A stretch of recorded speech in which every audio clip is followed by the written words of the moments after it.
defensive ends that come crashing down the quarterback with regularity. Boy, Tom, there's not much defensively that you would rather have than these bookends that the Carolina Gamecocks are going to bring out today. Dylan Stewart might be the most advanced freshman pass rusher I've ever seen. The handwork, the flexibility, the bend, the get-off.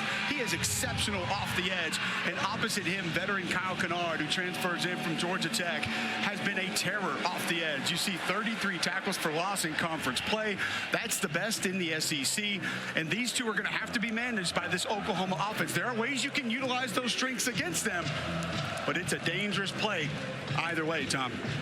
South Carolina won the toss, elected to defer, so Oklahoma's offense will be on the field to start the game.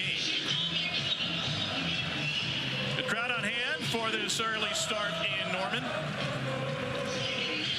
As two teams meet for the very first time, it's only the second game in the state of Oklahoma for South Carolina. They were on Tulsa time back a few years ago and played one game against the Golden Hurricane here just up the road.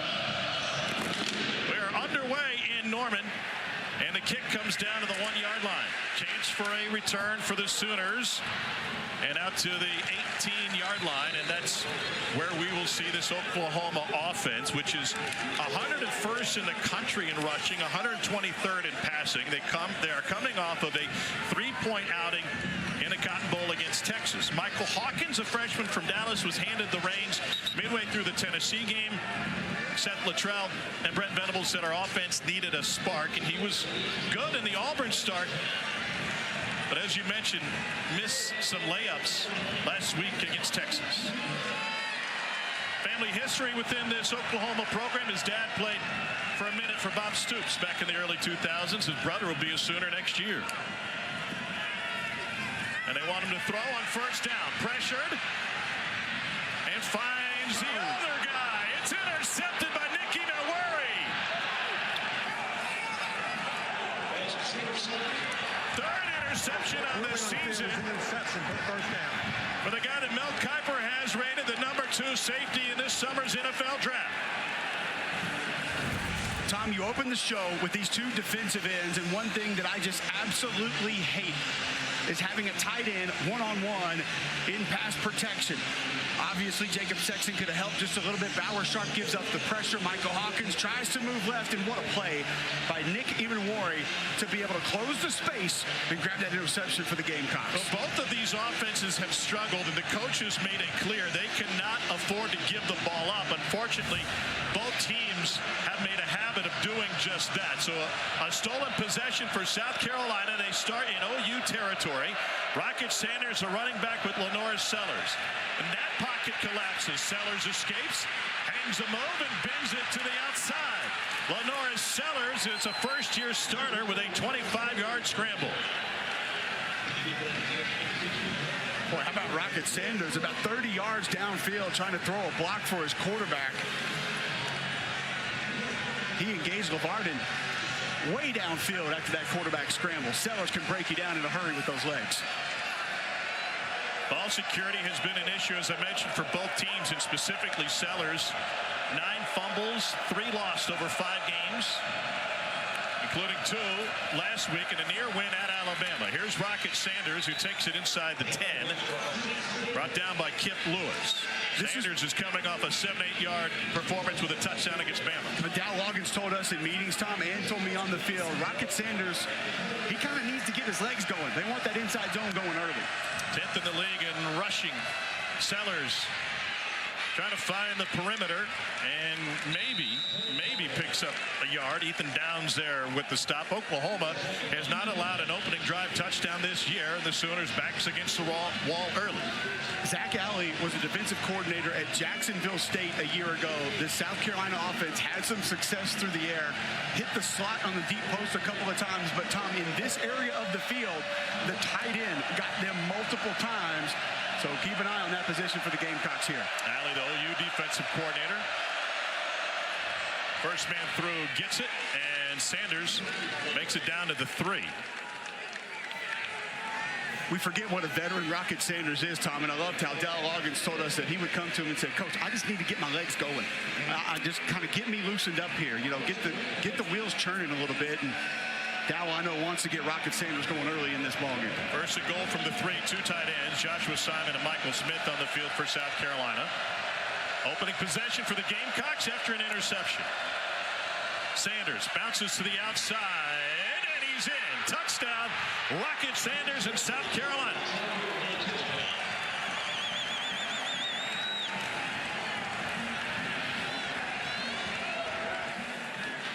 Early strike for the Gamecocks in the short field means they only needed 5 plays to punch it in.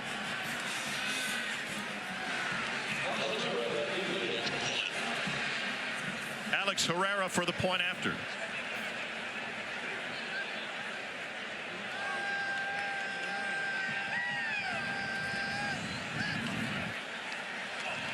And South Carolina's on the board. Rocket Sanders was a wide receiver when he first showed up at Arkansas. He put up a monster sophomore season, and he's getting it going today. You're going to have to hold the edge over here, and Janet Kanik is just not going to be able to squeeze that edge down, and then the run bounces to the outside. Got to have contained near the goal line. Oklahoma loses it. Rocket takes it in for the Carolina score.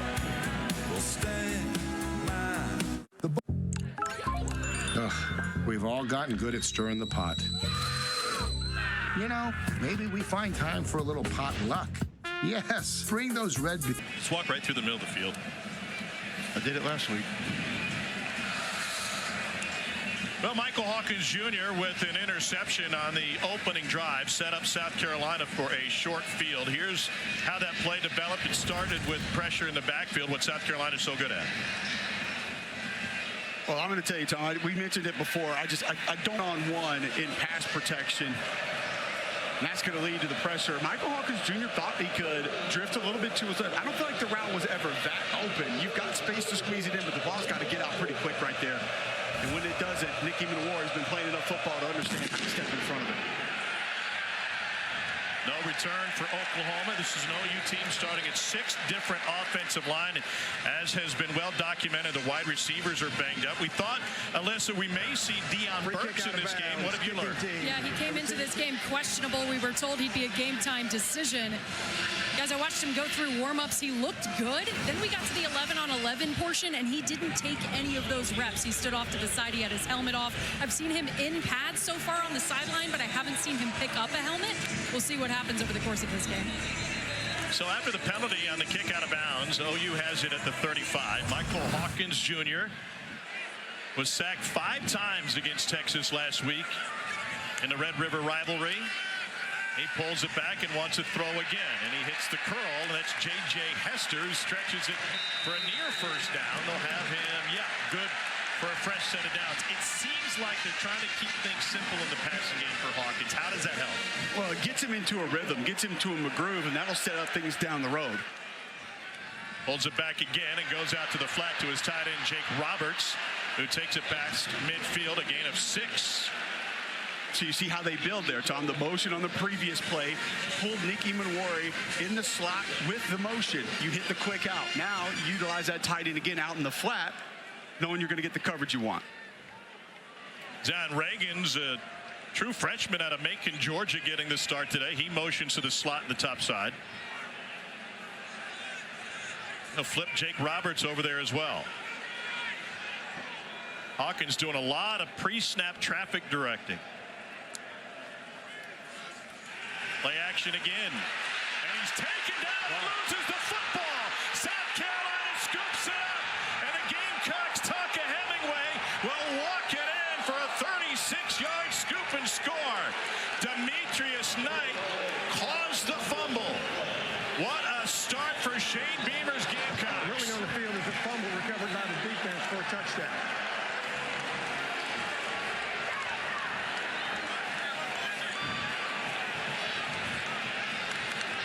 Not the first touchdown for Hemingway. He had a touchdown run last year, but this disruptive South Carolina defense has forced 2 turnovers in the first 2 Oklahoma possessions.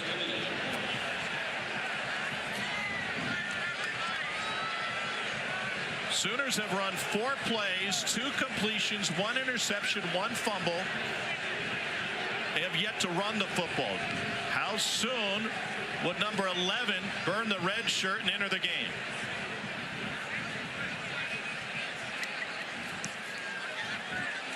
Point after is good.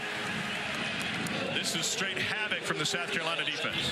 All right, Tom, we mentioned slide protection on the first play where Hawkins had to move. So you're going to slide it again, and Jake Roberts going to stay in. But because Dylan Stewart gets a win around him, the back, Javante Barnes, has to help.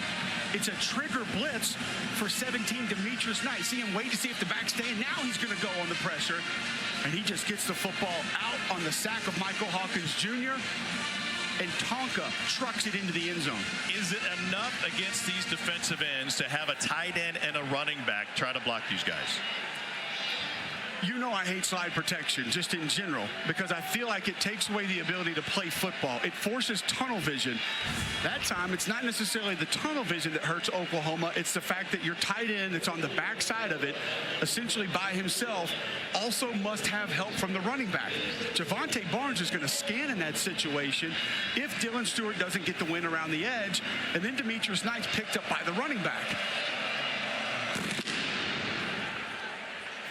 No return for Oklahoma. Will Jackson Arnold return to the field?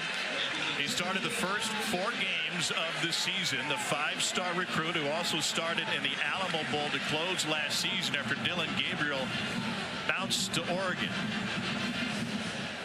The coaching staff was clear. We went to Hawkins to get a spark for our offense, but we cannot afford to keep going down this route. Hawkins stays on the field. To follow up, Tom, slide protection, it can work. You're doing it to get extra bodies in protection, but the ball's got to come out quickly. Javante Barnes, the running back. Sooners have yet to run it in this game. And the toss, the blocking on the edge, and Barnes picks up good yardage on first down. Gain of 7 on the Sooners' first run of the game. This is their 3rd possessions. The first 2 ended in disaster.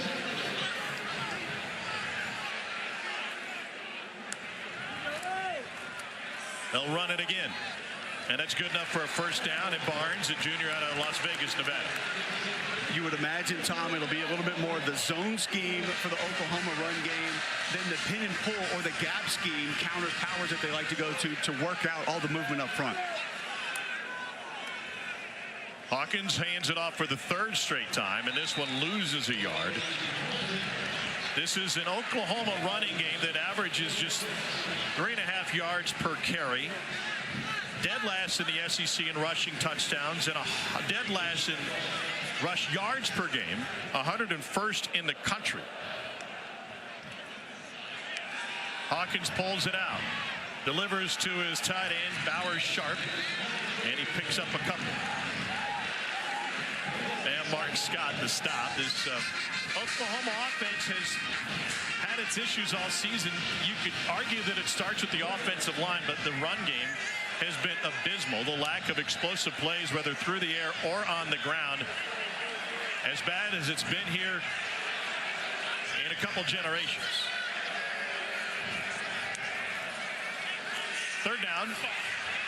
Hit from behind. It is intercepted.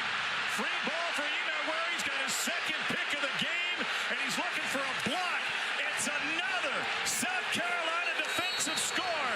A 66-yard pick 6 brings out the Bluebirds in Norman. Dylan Stewart causing issues up front.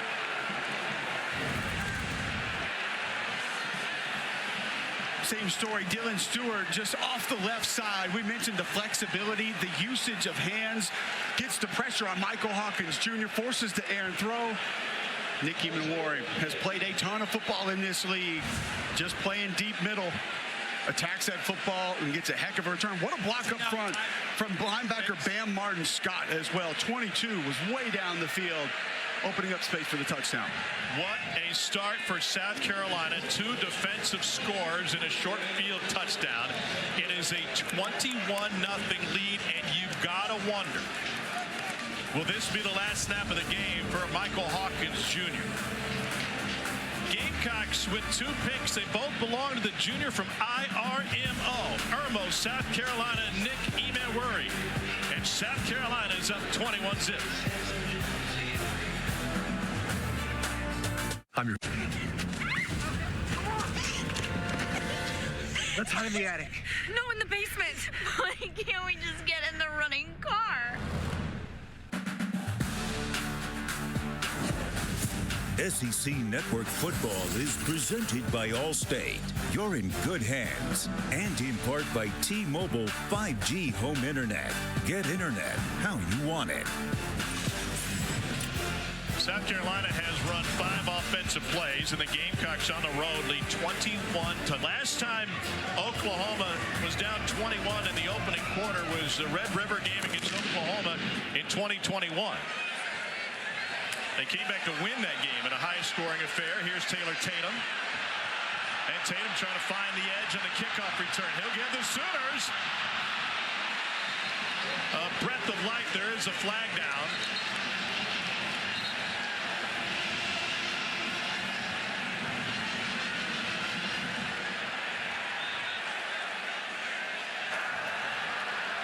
During the return, holding, return team number 38. 10-yard penalty, first down. Winklers are white hat. Couple of changes for Oklahoma. You mentioned left tackle Jacob Sexton has struggled. That caused the interception thrown by Hawkins. He'll be replaced at left tackle. And a rousing ovation for the return of 5-star quarterback Jackson Arnold. And just put him up on the big screen in this Oklahoma fan base making some noise as Jackson Arnold re-enters the game. So here's what you get, Tom. I think Jackson Arnold is exceptional in the quick game. He's going to give you better accuracy, the ability to get the ball out a little bit faster. The problem is once you get past that, that's where he has struggled mightily. But as you and I were talking during the break, does it matter if you can't protect your quarterback to that point? Dylan Stewart and Kyle Kennard are game wreckers on the defensive line for South Carolina. 2 defensive scores already for the Gamecocks. Running game with Javante Barnes. Staying with that inside zone and a nice insert by tight end Jake Roberts. I like the downhill run game from Oklahoma that's had some efficiency here early. On second down, they run it on the left side, and that's a first down run for Javante Barnes. And probably not a coincidence that they were just replaced their left tackle, Michael Tarquin, who's got a handful of starts on both sides of the line back in. It's been a revolving door after they lost all their starters from last year's team. Barnes tracked down from behind. Gain of half a yard. Tyus Geer with the stop for South Carolina. They got edge guys growing on trees in Columbia. They just keep throwing them in there. And Wave after wave. Geer was way upfield on the previous play where it bounced back, so you kind of use it against them. Then you try to run the split zone. Jake Roberts coming across the line of scrimmage has to retrack and make that block. Taylor Tatum in the backfield now will empty for Oklahoma. Jackson Arnold, little bit behind and incomplete. Pass was tipped by Tonka Hemingway coming out of his hands. I noticed a sense of energy from South Carolina during pregame warmups and intensity that's not always there. They came ready to play today. I think they understand, Tom, how close they are. I think this team realizes we can be dominant in multiple facets, and if we remove a couple mistakes, we're a really good football team. Alyssa mentioned they have failed to close out games. Late leads against both LSU and Alabama in the fourth quarter. Missed opportunities. Arnold pressured and taken down. Another South Carolina pressure. Tonka Hemingway at the bottom of that pile. Bam Martin Scott made it happen. This is what South Carolina does extremely well. And it's run games with precision. So twists with precision. And you'll watch right across. Going to take one defender out, and that's going to allow for the loop man to come around. There's the penetrator. Loop man comes around late. Can't even handle the penetrator. And that's where Bam Martin Scott is able to get for the sack. 6 defenders standing up or on the line of scrimmage there for the Gamecocks. Fourth possession comes to an end for Oklahoma, but the coaches told us yesterday we need to remember we reserve the right to punt. And their first is fair caught by Juju McDowell at at the 22-yard line, a 57-yard punt. Luke Elzinga, the only thing that's gone right for Oklahoma when they've had the ball today. That's not exactly a reassuring mentality. Hey, we reserve the right to punt, especially when you're down 3 touchdowns. No, that's not what you want, but you do want to see this defense on the field, at least with South Carolina pinned back a little bit and let them potentially tee off. This group right here, Tom, is going to be the one that gets Oklahoma back in this football game. Well, an abysmal start, especially relative to the first 6 games. Defensive coordinator Zach Alley met with the seniors after the loss to Texas. Said, you missed one opportunity. Do you want Texas again? The answer is resounding yes. He said, fine then. Let's go win 6 in a row, and we'll get them again.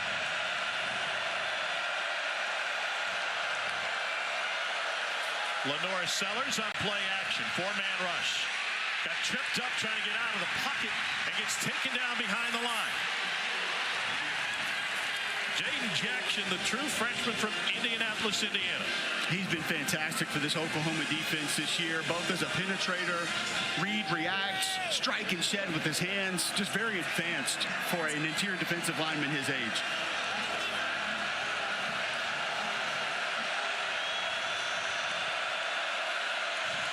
Loss of 2, 2nd and 12. To the near side. And Gage Larvidan, senior transfer out of Miami of Ohio, who was freshman of the year in the Southland Conference at Southeastern Louisiana prior to his time with the Red Hawks. This will be an interesting play call situation here for Dow Loggins. You've got quarterback run at your disposal. You have a good group of tight ends at your disposal. 3rd and 6, kind of that midway of, do we want to drop our quarterback back against an aggressive defense or just kind of play it safe? Oklahoma, great takeaway defense.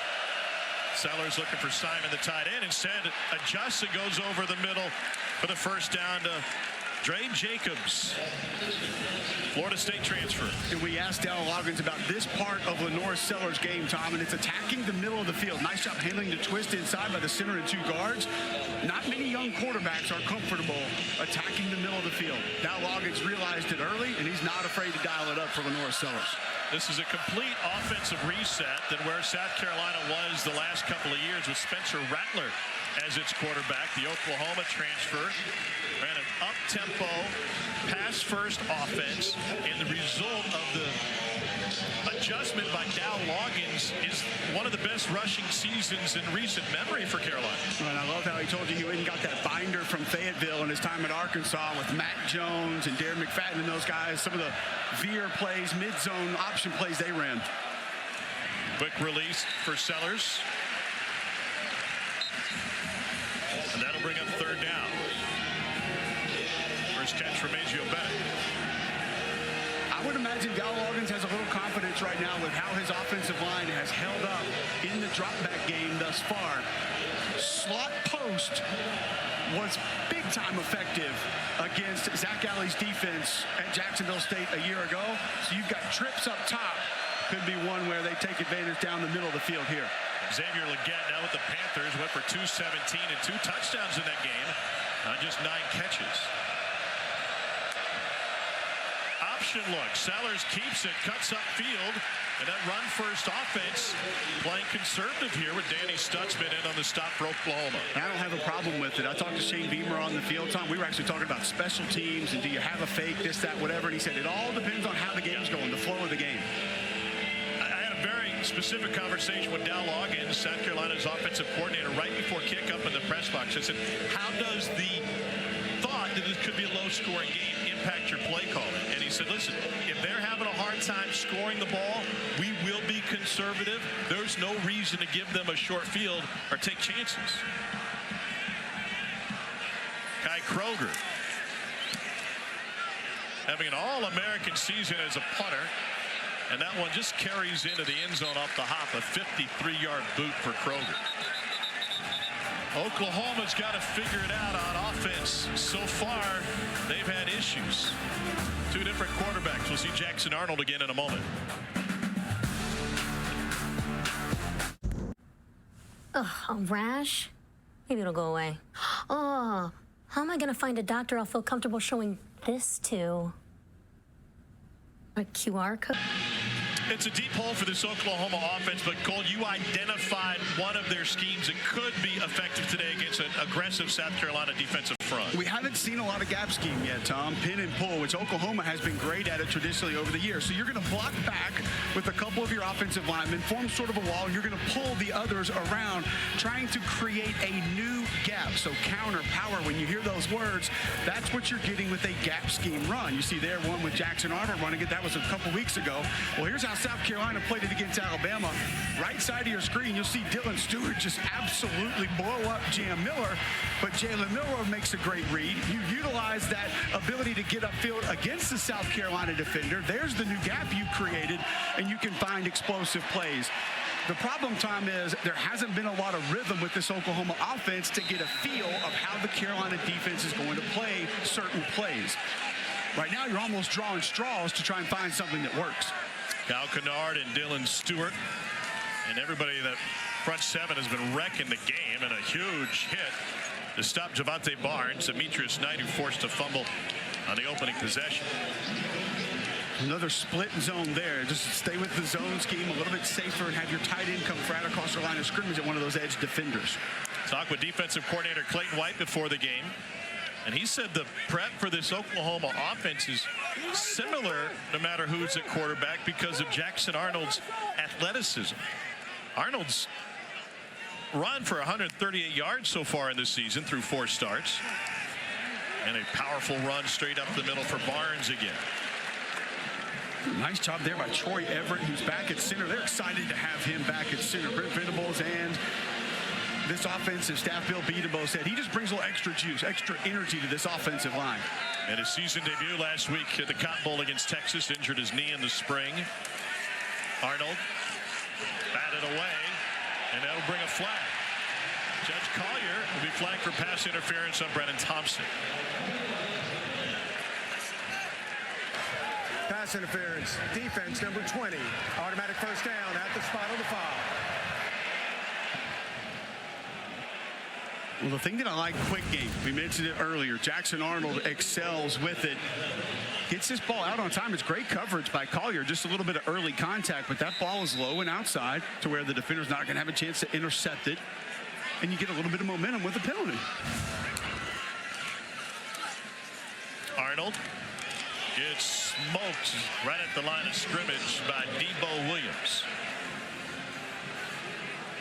Tom, you were talking just a few minutes ago about how the offense doesn't necessarily change. Well, neither has Jackson Arnold's prep. Coach Venables yesterday. Arnold looks left and rolls right. Down the sideline and too strong. Trying to find J.J. Hester. Yesterday, he was telling us that the message to Jackson has been stay ready. You never know when we may need you to come in and provide that spark that Michael Hawkins Jr. provided us. We got here at about 9:30 this morning, guys. Jackson was the first one I saw on the field out here in sweats going through his warm-up. Certainly a guy who you can tell has been ready to get back out here and take this chance once he gets it. You know, Brent Venables said, listen, my job as a head coach, no matter who the backup quarterback is to keep him engaged. He did the same thing with Michael Hawkins Jr. at the beginning of the season. Pressure again and smoked again. Did Arnold hold on? Looked like the ball came loose, and the Sooners pounced on it. Ruling on the field is a fumble recovered by the offense. 4th down. Fabechi Wiwu able to recover it after Brian Thomas forced it out. Gamecocks coming in waves on that defensive line. You know, we mentioned they grow the edge defenders on trees. Watch the handwork from Brian Thomas. You'll get a late linebacker blitz as well. Look at swipe the hands, rip through. A missed assignment on the inside after Thomas gets that initial pressure. And that's Debo Williams with a little bit of a swim move as well to just finish it off on Jackson Arnold. 3rd sack of the game for South Carolina. McDowell spins away from the first, can't lose the second. 46-yard punt, nothing on the return for Juju McDowell. And so for Lenoris Sellers, a first-year starter who has had his own false security issues, it really puts an onus on not necessarily being conservative, but taking care of the football with a 21-0 lead. Extra precaution with that ball, having an understanding. It's just situational awareness. I think sometimes, Tom, we obsess with situational awareness as, oh, it's short yardage or we're in the red zone. Situational awareness is you're up 21-0 early in this football game. 9 fumbles, 3 of them lost for Sellers, and some of them happened in aggressive moments. And Dow Loggins and Shane Beamer both said we don't want to put restraints on our quarterback. He's young, he's athletic, he's going to make mistakes sometimes, but the basics have to be executed. Here's Oscar Attaway.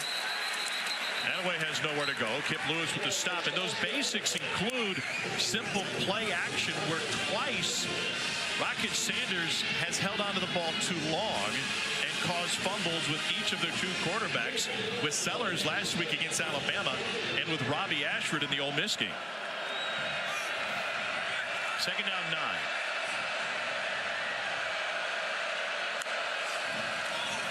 Sellers to throw. Leaves the pocket and lobs it to the OU sideline. Some late pressure there coming from that Oklahoma defense.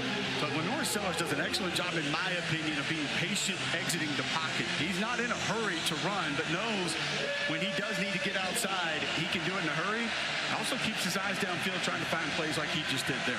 As our Mason Thomas found his way to the backfield, Sellers out of the shotgun. 4-man rush. They came free, trying to set up the screen, and it's dumped incomplete. Eddie Stutzman came flying up. They got it. Tried to set up the screen to the right, Tom, but they had a little pick play for Nicholas Harbor on the opposite side of the field. So a little bit of a read there for Sellers, but that pressure wasn't going to allow him to get to it. Is it slow developing, too slow developing against pressure? Against Danny Stutzman blitzing you, yes, it is. 7th in the conference in tackles per game for the sophomore from Windermere, Florida. Kai Kroger to punt it away. Peyton Bowen is back for Oklahoma. Unbalanced line for this formation of punting. And Kroger drills it. This guy's going to the league.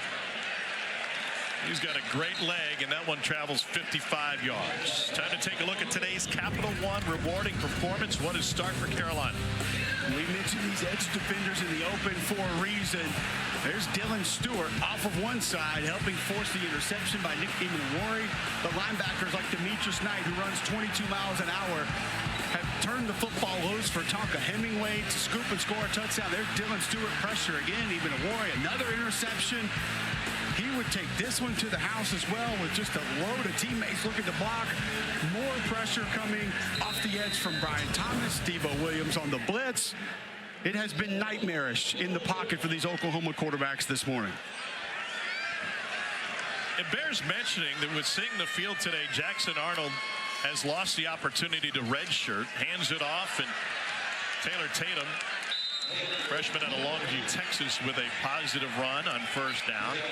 And to Alyssa's point a moment ago, when we asked Brent Venables about Arnold's demeanor throughout all of this, is that he prepares like he's going to play each and every game. He's getting his prep work in, he's doing the film work. In this day and age, there's a lot of people involved in that decision. Another positive run, and Tatum. I want to follow up on that with Jackson Arnold, Tom, because there's so many reasons for teammates not to act that way or be that way this day and age. And everyone inside that facility says he's just been unbelievable. 3rd and short. Tatum changes direction, picks up the Oklahoma 1st down.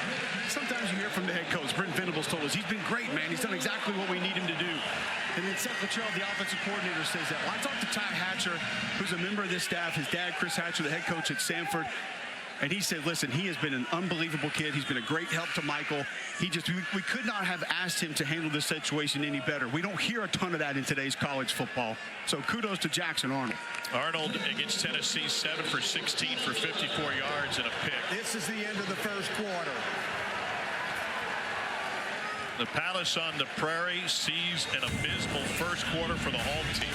South Carolina with 2 defensive scores, a pair of interceptions. Oklahoma led 3-0 after the first quarter last week. Since then, they've outscored 55-0. Here, history runs deep. So does passion and rivalry.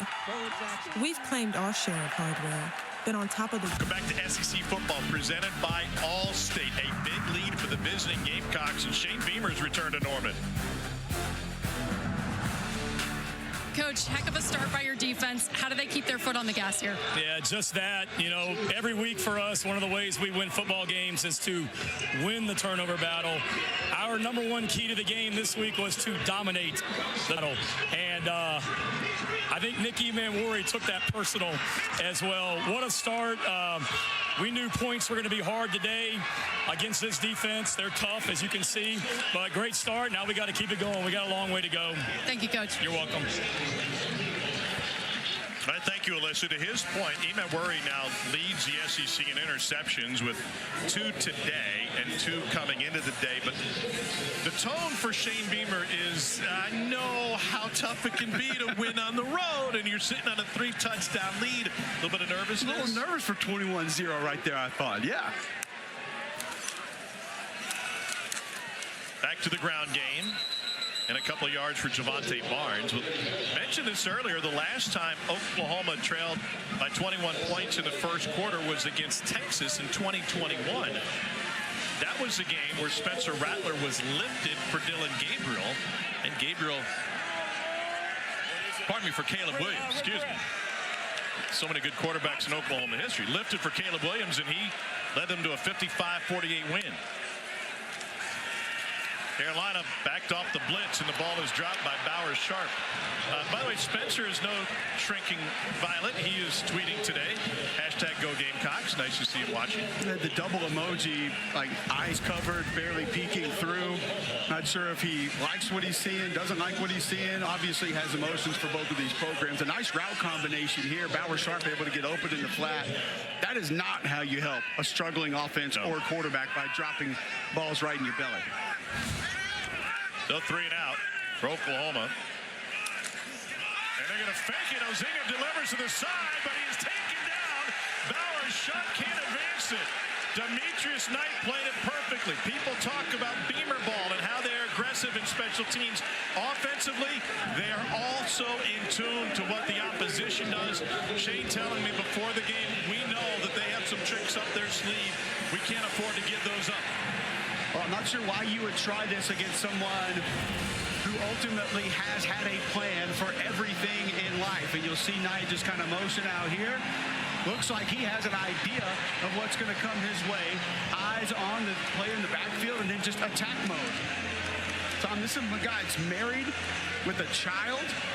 Said to Clayton White, defense coordinator, boy, that'd be tough to manage, tough to handle. He said, no, this young man told me he had a plan. He knew exactly how he wanted it to go. He had it all under control. Obviously had a plan on that special teams play as well. His 6th year of college football, transferred in from Charlotte. Demetrius Knight. Here's Rocket Sanders off the left side. Boy, a lot of movement on the interior of this offensive line. Watch center and right guard. This combination here, Tom, you talk about getting a push. Going for a ride. Comes off a little bit late. Sorry, that right guard, Torricelli Simpkins III, transferred in from North Carolina Central. He was first team All-MEAC. Great penetration up front for Oklahoma. They stop Sanders behind the line. And a host of Sooners in there to clean it up, led by Trace Ford, Oklahoma State transfer. This one's going to be on Michael Smith, and he's a young tight end. He'll understand how to change that track later. So you got to get north and south late. When you're coming across on that split zone, somebody like these edge defenders, Trace Ford, the speed he has off the edge, you cannot come flat down the line of scrimmage and feel like you're going to make contact there. 3rd and 14 for the redshirt freshman Lenoris Sellers, Lawrence, South Carolina native.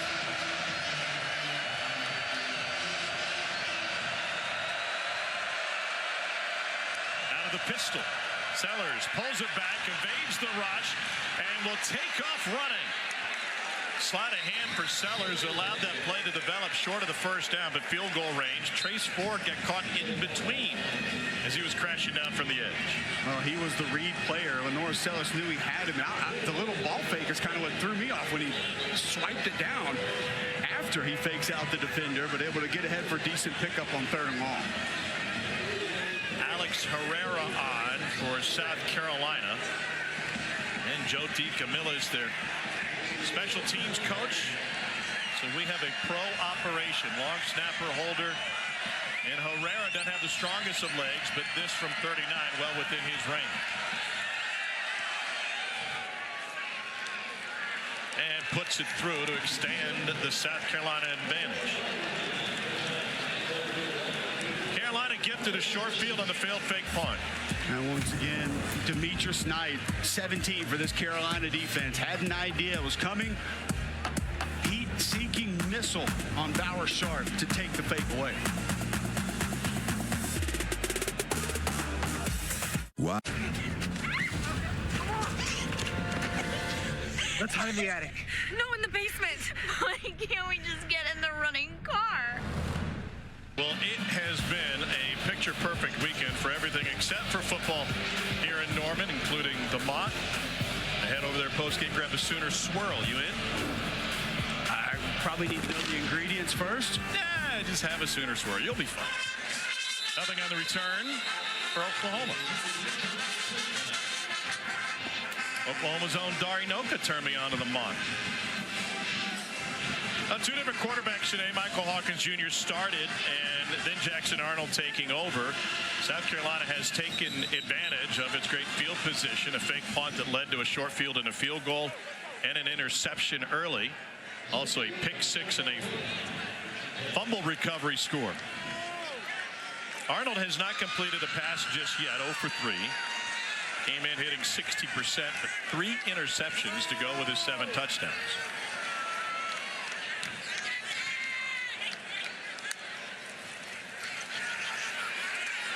Pocket collapses, and Arnold slides down at the 30-yard line. That's a good decision by Jackson Arnold. I like the fact he's decisive there. You get a late pressure with a twist on the right side of your offensive line. A little bit of push comes in. Tuck the ball and get out of harm's way. A fake the jet sweep, and then Arnold gets smashed at the line of scrimmage by T.J. Sanders. Debo Williams was also there. Williams is not the first Debo in South Carolina history, but he can still say that's my bike, punk. Well, you see big 90 on just a little slant there, getting that disruption in the backfield, allowing Debo Williams to come in and clean it up. These D tackles don't get near enough love for how good they are either. On 3rd and 7, quick release to the perimeter.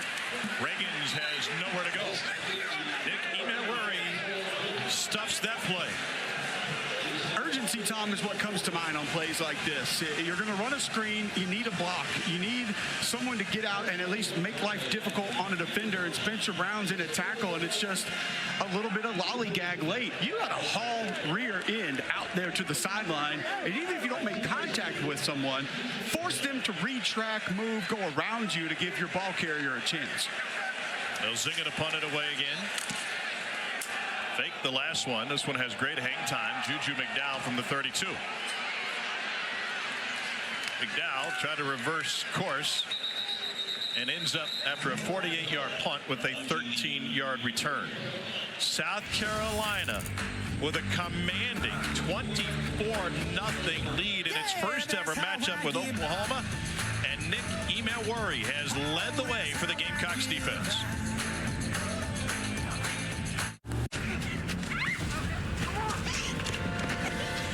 Let's hide in the attic. No, in the basement. Why can't we just get in the running car? South Carolina has taken advantage of its great field position, a fake punt that led to a short field and a field goal, and an interception early. Also a pick six and a fumble recovery score. Arnold has not completed a pass just yet, 0 for 3. Came in hitting 60%, but 3 interceptions to go with his 7 touchdowns.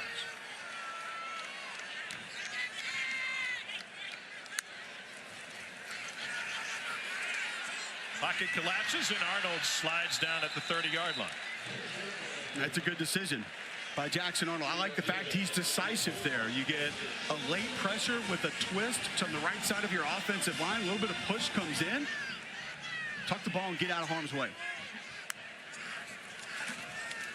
A fake the jet sweep, and then Arnold gets smashed at the line of scrimmage by T.J. Sanders. Debo Williams was also there. Williams is not the first Debo in South Carolina history, but he can still say that's my bike, punk. Well, you see big 90 on just a little slant there, getting that disruption in the backfield, allowing Debo Williams to come in and clean it up. These D tackles don't get near enough love for how good they are either. On 3rd and 7, quick release to the perimeter. Reagans has nowhere to go. Nick Emmanwori stuffs that play. Urgency, Tom, is what comes to mind on plays like this. You're going to run a screen. You need a block. You need someone to get out and at least make life difficult on a defender. And Spencer Brown's in a tackle, and it's just a little bit of lollygag late. You got to haul rear end out there to the sideline. And even if you don't make contact with someone, force them to retrack, move, go around you to give your ball carrier a chance. They'll zing it to punt it away again. Fake the last one. This one has great hang time. Juju McDowell from the 32. McDowell tried to reverse course and ends up after a 48-yard punt with a 13-yard return. South Carolina with a commanding 24-0 lead in its first ever matchup with Oklahoma, and Nick Emmanwori has led the way for the Gamecocks defense. At Hollywood Feed, we understand that every moment counts. Game. Alabama's odds with a win are at 86%. The loss, they dropped to 49%. Similar numbers for Tennessee. You see that game that way? I don't view it as kind of an elimination game for those two teams. Hey, guys, Coach Beamer just came over to me on the sideline. He said, Alyssa, see if you like flea flickers here. So keep your eyes open, Cole. Okay. Shane feeling himself here a little bit, huh? It's the nachos at the Mont.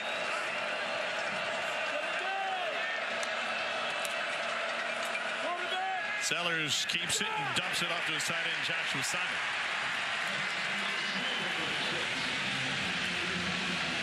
Well, is this where the flea flicker could have come a play ago? It looked like he may have hesitated for a moment there, thought about pitching it back, and then held on to it. Four-man rush with a spy. Sellers nearly picked off. Samuel Omosigho had great coverage, and Oklahoma, chaotic defense in its own right, really needs a play to come from that 11 on the field and help them get some momentum today. Left side of your screen, another great pass rush rep from Trace Ford, who's just super explosive off the edge, able to get to Lenora Sellers late. Probably held that one a tad too long. Ford from up the road in Edmond. Started his career at Oklahoma State. What a heart-wrenching loss for the Cowboys on the road in Provo last night. Not sure anybody in Crimson minded that result. 57-yard punt.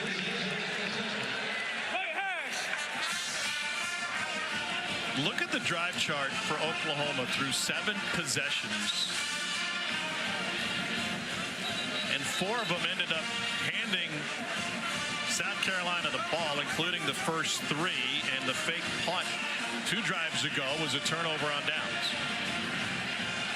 Rhythm needs to be found by this Oklahoma offense, and with the pressure, the penetration that has been consistent, it's just going to be difficult for Seth Luttrell to dial that up consistently. Jackson Arnold was the #1 dual threat quarterback in the country, according to ESPN, coming out of Denton Guyer. He finds Devontae Barnes on the toss. And he springs free, and somehow Oklahoma has Barnes running down the sideline. There's a flag back at the 30. How did he get out of there? If it stands, it's a 60-yard game.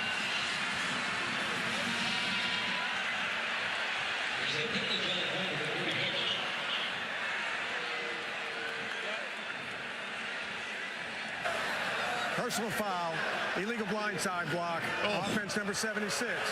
15-yard penalty, replay first half. And upon further review, I'm not sure Barnes ever hit the ground. I don't think he did.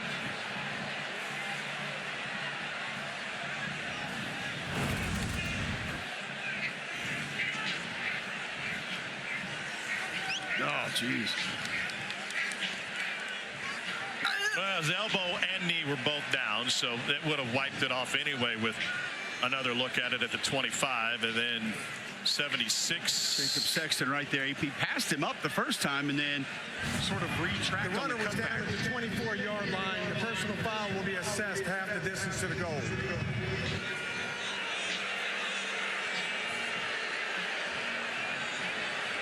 You know, you feel like for Oklahoma, it's a lot of getting in their own way. They're just that close, and this coaching staff said they win a 7-3 game in the Cotton Bowl with like 2.5 minutes to go in the second quarter. And then a couple mistakes, failing to hustle after a fumble in the end zone. Missed assignment here, there, and next thing you know, everything snowballed on us. And that's how this game started today. Arnold going deep into double coverage and off the hand of J.J. Hester. Good help from the safety. This is an Oklahoma team which is dead last in the SEC and one of the worst in the country in explosive plays. I like the shot, though, Tom. J.J. Hester, close to 6'6", has good speed down the field. Fans want a little extra contact. That's off the fingertips.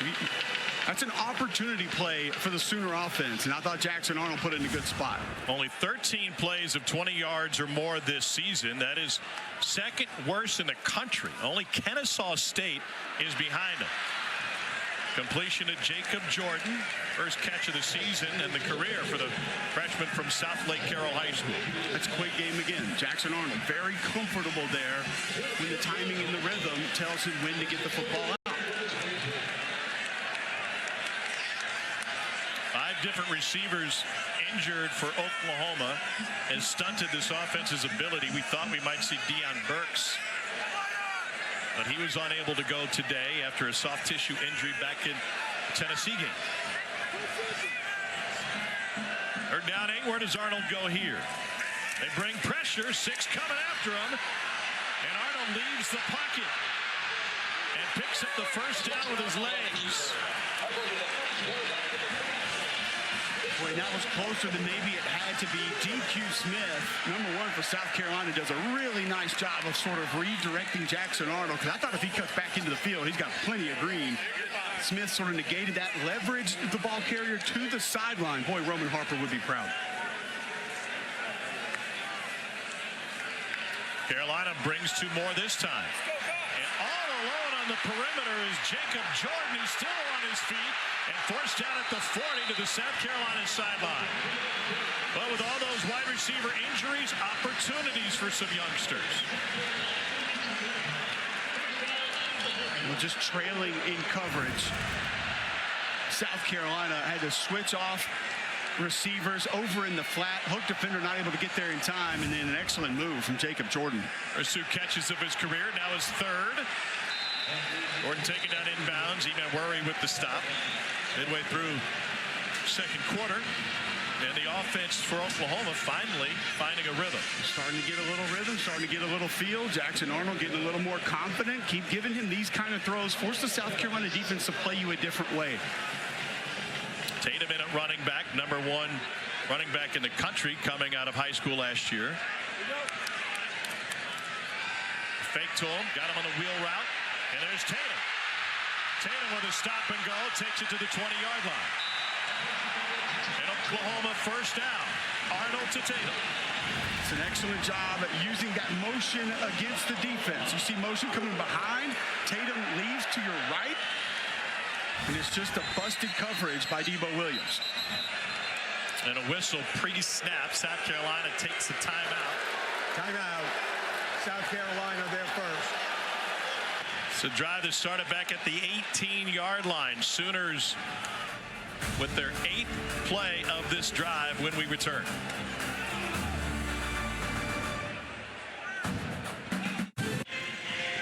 While we're in break, Shane Beamer was fired up. There is a different level of intensity on this Saturday afternoon for South Carolina, which forced Oklahoma to end its first 3 drives with a turnover for the first time since an SEC team since Florida in the 2020 Cotton Bowl against Oklahoma.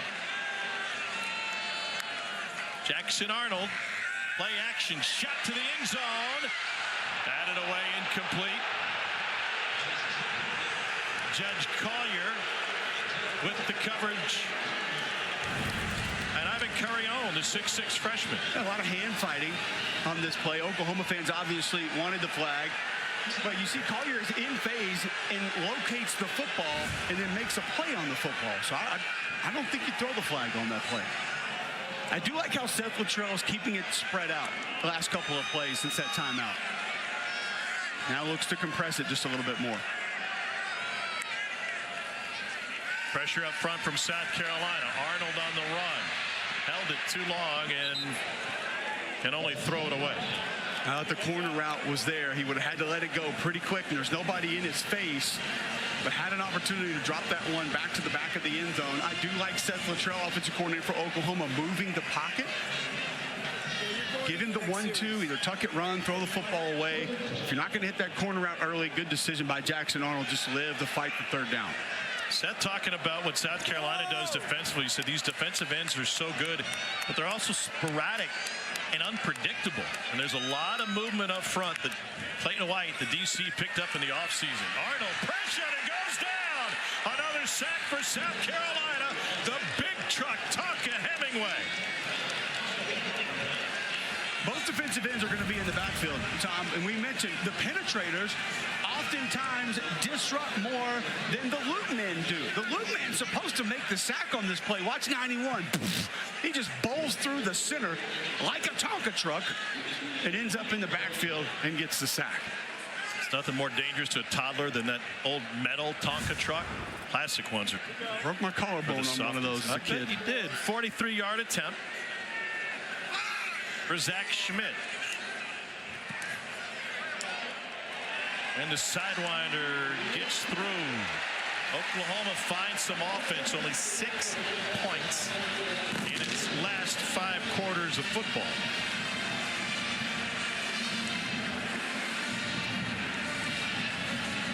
And that spans 17 possessions, going back to that field goal in the first quarter against Texas. Sooner Schooner has been put in park until that 3-pointer.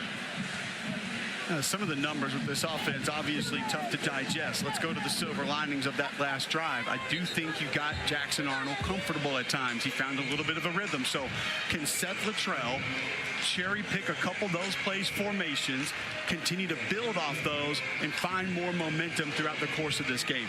Either way, as you and I discussed earlier, Tom, you have to manage things up front. And you had a penetrator on a twist that bowls right into your quarterback on that last play with both edge defenders collapsing the pocket anyway. Have to offset some of that. Sometimes you need a little bit of shade for that iPad as Oklahoma staff goes to work identifying what went wrong and what continues to go wrong. Brent Venables said, I made myself present in the offensive meeting room a couple of times this season to point people to just what the margin of error is, and everybody has to do your job. He said it wasn't an angry, you messed up. If you make a mistake, we make a mistake. If I miss his assignment, we've all missed the assignment. And those missed assignments in the first 3 possessions led to a 21-0 South Carolina lead. I like some of the things that Coach Venables told us in our meetings. You don't change the script now as to who you are, what you do, and how you do things. But to follow your point, Tom also said, if you don't take responsibility, there will be no growth. So I don't think it's a blame game. I don't think it's trying to embarrass guys, but you have to have individuals step up and say, you know what? I didn't get enough depth on that route. You know what? I didn't get enough depth or width on that pass set. Therefore, I gave up the pressure. Sellers off play action. Fires on the deep crosser, and that's good for a South Carolina first down to Dre Jacobs in a gain of 20.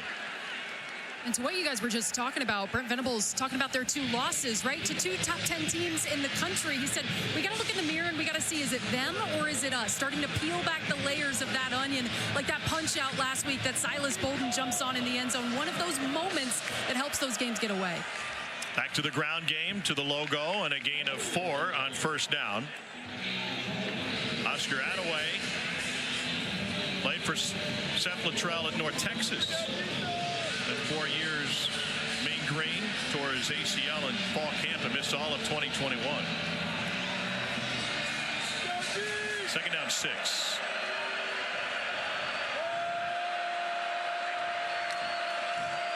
An orbit motion again, and a runoff tackle picks up maybe a yard for Attaway. The 2 touchdowns in the Auburn game for South Carolina. That'll set up 3rd and 5. What do you like here if you're South Carolina? I like the middle of the field. Now, it depends on the look that you're going to get, but we mentioned earlier, Lenore Sellers not afraid to attack it. Tight ends had success against Zach Alley's defense when he was at Jacksonville State a year ago. But you'll get 2 deep safety, so maybe not as much open there. Motion could help that with rotation. He's a great runner, stands tall in the pocket and floated that one incomplete. He got pressured. And Oklahoma getting some penetration up front. That included Ethan Downs, a little slow getting up after the play. And this is Jaden Jackson again. Just a really nice push. He widens out in a 3-man front. They're going to keep the offense on the field on 4th and 5. 8 of 14 on the season on 4th downs.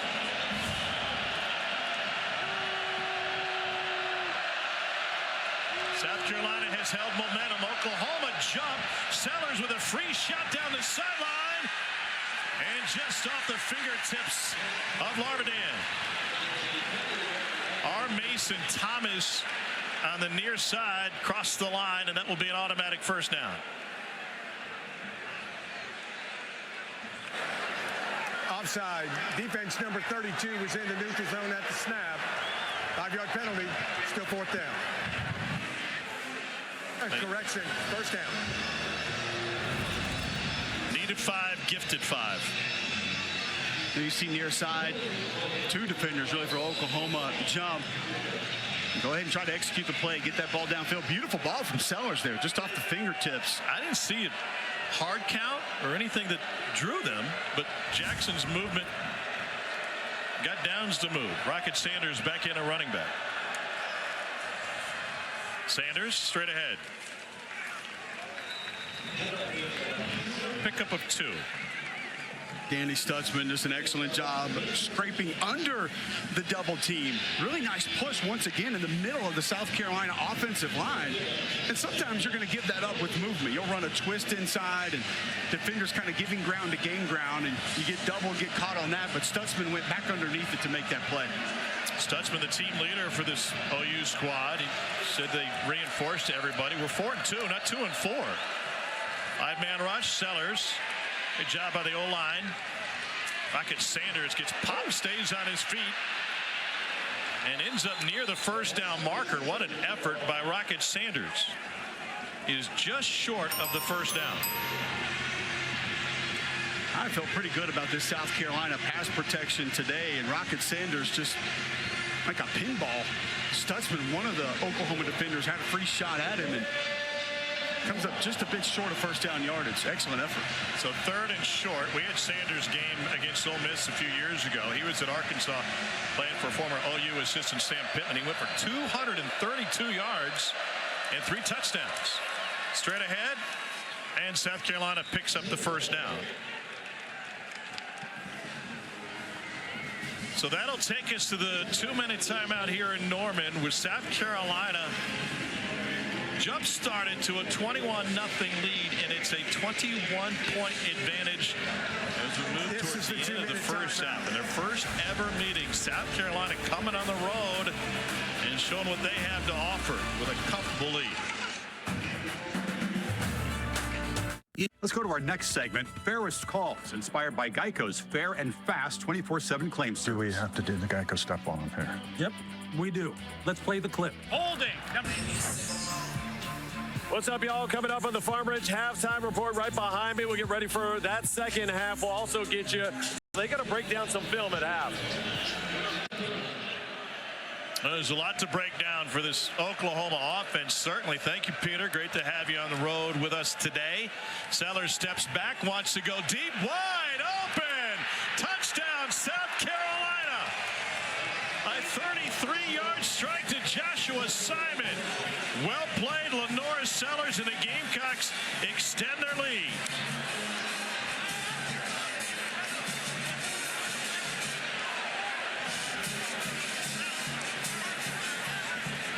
Well, the South Carolina staff has bragged on Lenora Sellers that he's made of the right stuff and very mature for his age. South Carolina lines up to show they're going for two. And they will with a direct snap and a hard hit, but it is a two-point conversion for the Gamecocks. And everything rolling Carolina's way as Maurice Brown II takes the shotgun snap and powers in for the lead.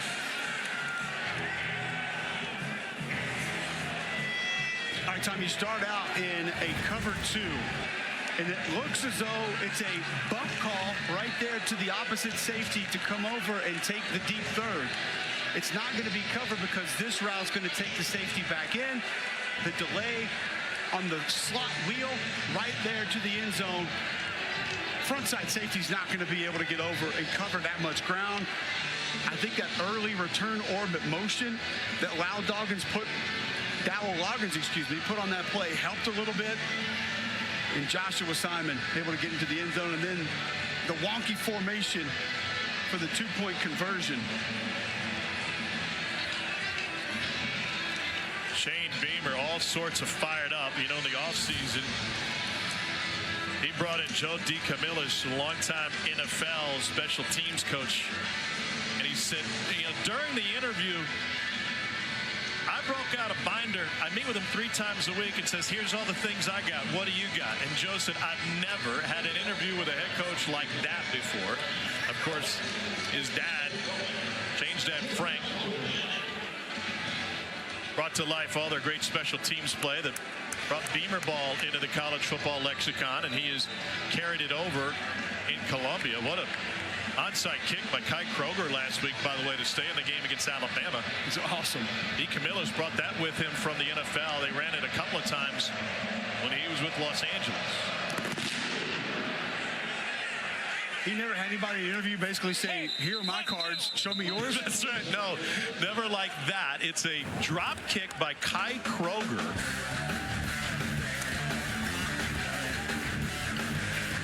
And he said that the danger is if you get it in the air, obviously the defense can fair catch it, but this one with a sidewinder. Shane compared it to a golf swing. It's kind of like a baby fade. It just keeps moving and keeps moving. Mine would be a power slice, but well, we went from the big hop on onside kick, right, to where we would go down and just blow people up. Can't do that anymore. Can't do that anymore. And then you got to find other ways to make it difficult to receive.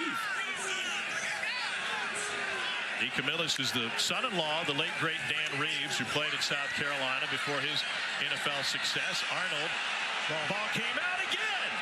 Demetrius Knight forced it out, but Arnold lucky to get it back. It's his second forced fumble for Knight. And Oklahoma quickly back on the ball. And they get the snap off, and Arnold fires it to Carolina bench. What'd you see? Immediate recovery by Arnold? I believe so. There's that punch that we've heard Shane Beamer and Clayton White talk about that they put such an emphasis on. That's right on the ball, too, Demetrius Knight. I mean, that is just like Mike Tyson's punch-out hitting Glass Joe, Little Mac. A kick save and a beauty for Jackson Arnold.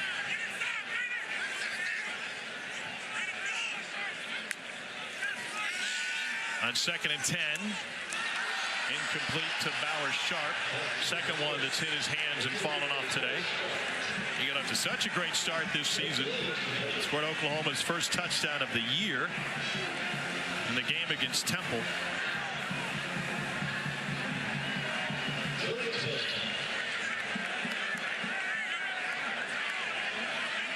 Third down 10.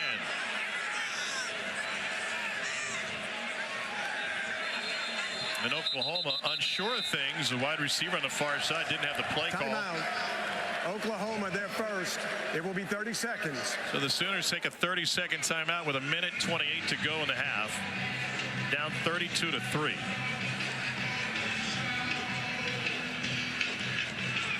Coming up at the half, you can watch a live performance of the Pride of Oklahoma. That's on SEC Network Plus. So you don't miss a note. Start streaming now on the ESPN app. I'm going to go back to your conversation about Shane Beamer and special teams. He told me on the field before the game, he said the problem is when you have a special teams coach as your head coach, you waste a lot of time just trying to find out random things to do on special teams. And he said, Cole, as you know, those kickers and snappers, they go to the facility or go out on the fields and, they just grab ass around for hours at a time, which they do. I mean, our guys used to go play PlayStation and two-hand touch football games and kickball. And I guess you come up with a drop kick for an onside kick that works. You don't have any friends that are special teamers, I suppose. Not many. Third down. Arnold sacked again. TJ Sanders with the 5th sack of the game for South Carolina. And the Gamecocks take a timeout to stop the clock with a 4th down forthcoming. Well, Tom, this is going to be a reoccurring theme. This is a 3-man twist, but once again, timeout. The penetrator is going to get home. You're trying to go here and then a big loop man there. Did Sanders break out the boom bada on this move? Let's see if he goes a little. That's just a boom. There's no bada on that. When you're good enough to start naming your pass rush moves, as Sanders told us last year, that's my Boombada crossover. He didn't even need it that time. But the problem is here, Troy Everett comes off of TJ Sanders to help with the loop man, but he didn't have anybody bump him off. You have to slam the other offensive lineman off of a twist, and then you come pick up the loop man. You handle the penetrator first, no matter what. If you don't handle the penetrator initially, the things that are happening to Oklahoma's offensive line today are what's going to continue to happen. Luke Elzinga to punt it away.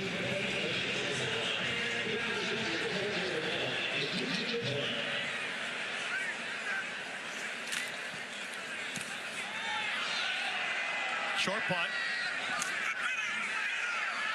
It checks up just inside the 30. South Carolina's defensive coordinator, Clayton White, studied offenses and protections all season. He said, I changed it from just thinking about it as a defensive coach. I wanted to think about it from the offensive perspective. What's hard to block? And it's turned into one of the best pressure performances we've seen for Carolina. Called it his summer project. Summer studies is what they did. They went and looked at different twists, and I love how he told you that, Tom. I wanted to look at it from an offensive side of things. He coached running backs at UConn a long time ago and said that was how they went and found things that they could get home with. They had a cut-up made of every NFL sack that was unblocked from last season. Sellers delivers to Simon, and that's good for the first down. And Tom, that's what I think a lot of coaches don't do is, let me put myself in the other side of this and look at it from their perspective. And you remember my first question was, when you look at it from the offensive point of view, how much did you hate slide protection? I said, yeah, a lot. One timeout remaining for Carolina. Sellers leaves one man in the dust and lost his footing.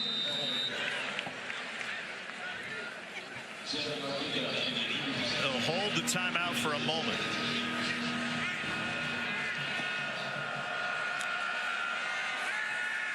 Sellers, incomplete. Into the first row with 44 seconds remaining in the half. Those are the ones that he gets every now and then. I'm not sure if it's when he's trying to put a little extra velocity on the football, but that thing will sail on him. One out of everybody, 8-10 throws. He's got such a big, strong arm. It throws a beautiful deep ball. Just occasionally he'll get a little too much on it and it'll pop out high. Played at South Florence High School in Florence, South Carolina. He may be the only Florence native who doesn't have a southern accent. Third and short. Under a minute to play. And out of bounds. Those Dre Jacobs, excuse me. 40 seconds remaining. Carolina still has that one timeout.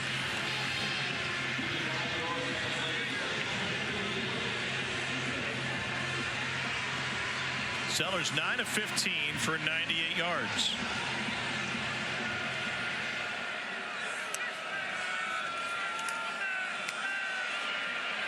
Escapes again.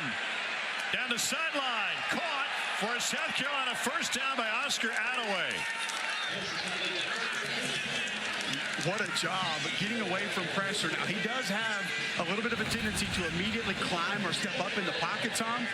But this time, Sellers understands, don't want to get there, so he'll back out. The reason this is a super impressive throw to me is he had almost that exact throw against Alabama, and he sailed it about 10 yards past the receiver, makes that adjustment here a couple games later, a couple quarters later, and he's able to get a big completion. Sellers trying to put an exclamation point on this first half for South Carolina. And against pressure, he's able to get it out again. This is Josh Simon. And Shane Beamer will use the timeout here. 32-3 lead for this South Carolina team. And it came thanks to Shane Beamer South building a 21-0 lead thanks to what they were able to do defensively. You know, Shane was an assistant under Lincoln Riley here for a handful of seasons, was the assistant head coach. That's his immediate previous job to taking the South Carolina job. And he said, yeah, there's some nostalgia here for me. This is where my kids grew up. I've been back to Tennessee. I've been back to Georgia. It just didn't hit me like it hit him coming back to Norman. You could tell down on the field, too. There were multiple Oklahoma staffers came up, gave him a big hug. He saw athletic director Joe Castiglione. He said, oh, my favorite Norman native, and gave him a big hug. So this place obviously means a lot to him. And if you're able to deliver in the first quarter, we sense some of that anxiousness and nervousness with a 21-0 lead after the end of the first. But they've been able to keep doing what they're doing thanks in large part to their defense. Well, Tom, I think he kept going back to that when we talked to him. We got to finish games. We have to understand how to close out games. Yes, we have veterans in some places, but we're young in some other spots. And great football teams learn how to finish games, go out, win games, take games from their opponent.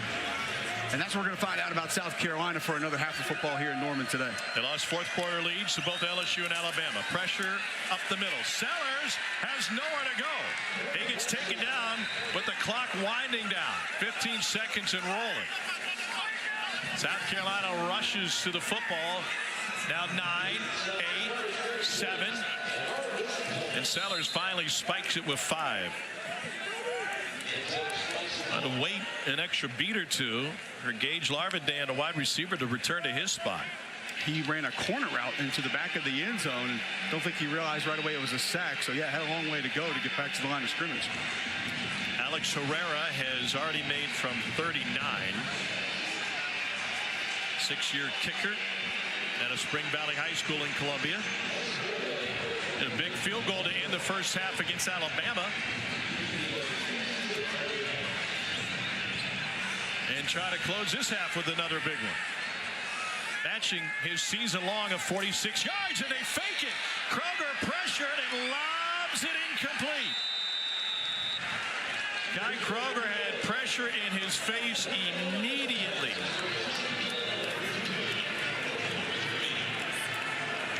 Oklahoma failed on a fake punt. End of the second quarter. South Carolina fails in his fake field goal. Edge defender who's going to try to come off, block off the edge, makes a great adjustment right there, seeing that the holder keeps the football. And that forces the errant pass. This is a nice job of understanding, having awareness right away that that's not going to be a kick attempt. That was at the edge of Herrera's range. Let's get down the field. Alyssa Langs with Shane Beamer. Coach, I heard you. About in protection, it just hasn't been clean. I felt like maybe try to attack it a little bit more. Do some things off the edge of that defense. We talked about it in the open. Utilize their aggressiveness against them. Haven't seen a ton of that in the Oklahoma offense today. Big story for Oklahoma, despite the struggles, is the fact that they changed quarterbacks going with Jackson Arnold. Alyssa Lang caught up with Brent Venables. What'd you learn about the second half plan? Yeah, I asked him what his plan at quarterback would be. He said, we're going to stick with Jackson. He said, we have to take care of the football. When you hand another team 20-plus points and turnovers, it's simply not the formula for winning. Obviously, we've talked all day about how strong this Oklahoma defense is. It's what South Carolina offensive coaches were preparing for coming into this one. Can Oklahoma force some turnovers in this second half to try to get back into this one? Brent Venables certainly sent that message at half. Tom, remember that pressure late for the Oklahoma defense? They had 6 on the line of scrimmage and brought a safety. Don't be surprised if Dow Loggins gets more of that here in the second half. Conservative first half for Lenora Sellers, but he starts off throwing here, and a great leaping catch made by Nick Harbor, who had the fantastic finish to the Alabama game, the touchdown that kept him in the contest. It's the first time I believe Harbor's been targeted in this game. Angel Bennett in motion, orbits back to the near side, and they try to run it straight ahead, a yard for Rocket Sanders. Sanders was a first-team All-SEC running back in the 22 season, playing for Sam Pittman at Arkansas. He was, I mentioned this earlier, originally signed by the Razorbacks as a wide receiver, and it helped when he got a phone call from Darren McFadden to end up in Fayetteville playing for the Razorbacks. Second down 9.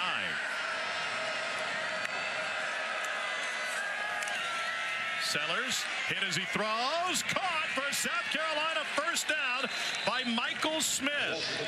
It's a 25-yard pickup as Sellers took a shot to the chin. When linebacker blitz off that side, and Sellers knew he had the route coming all the way across the field.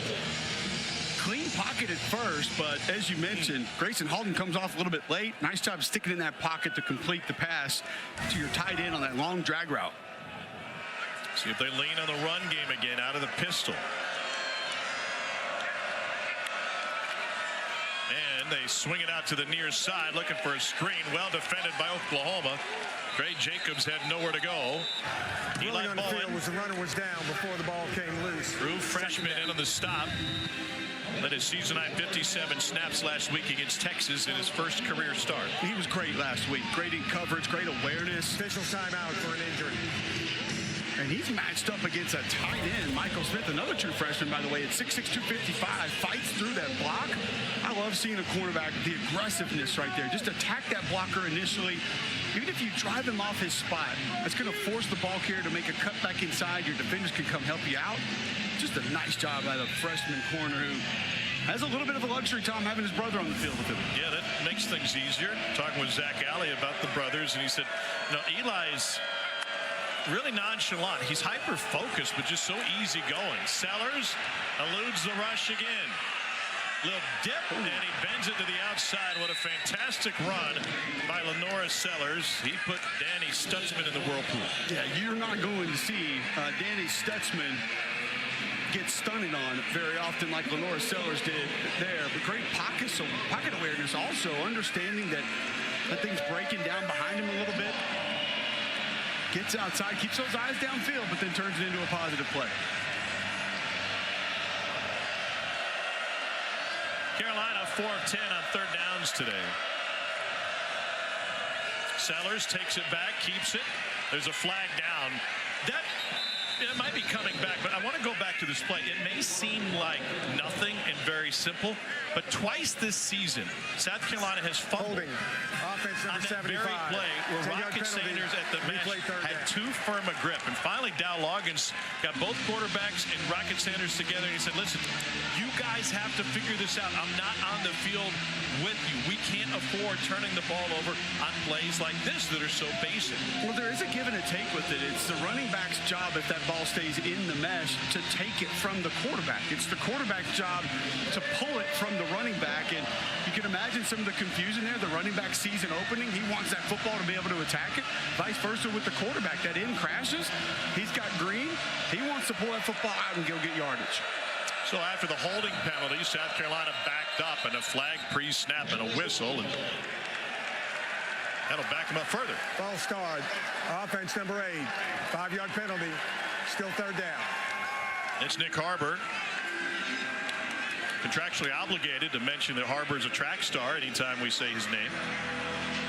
And a 10-1 100-meter, a 22 200-meter, and he's 235 pounds. That's the thing, Tom. When you get up next to him and you see him, the speed that you hear about doesn't seem real. No, can't be, right? Not with how he's put together. All-American on the South Carolina track team.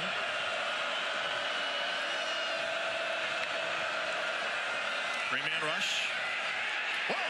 Sellers with the Houdini move. And a second effort gets to him. Grayson Halton cleaned up what David Stone started.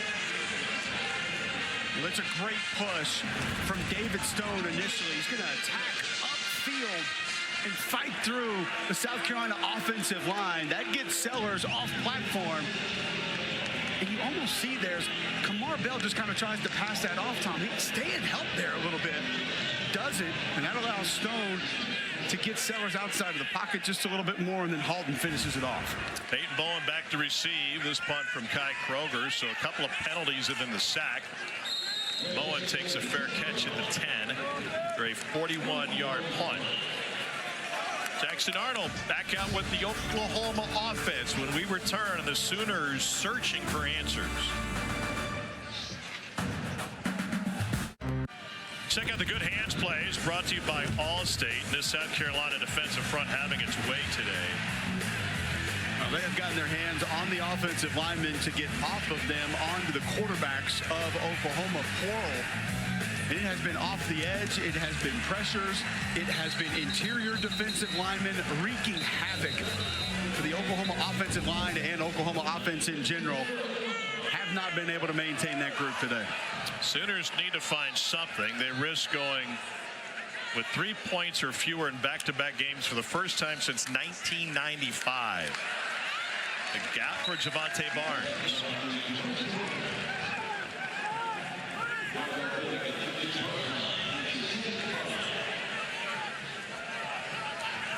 Second down for Jackson Arnold. There was so much excitement around Jackson when we had Oklahoma in the Alamo Bowl, finally getting an opportunity with Dylan Gabriel off to Oregon. And he was inconsistent but showed promise in that game. And he told us earlier this season, I just got to keep my feet underneath me, stay in the pocket, not turn the ball over. And when he's at his best, he can do that. But when he's faced pressure, he gets skitty in the pocket. Well, Tom, he's got all the ability.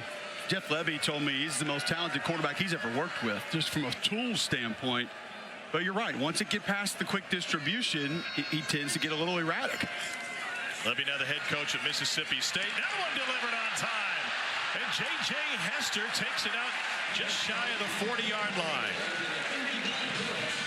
A rare chunk play for Oklahoma. It goes for 23 yards. Oh, a nice runoff route from the slot. You hit the crosser right over the middle of the field.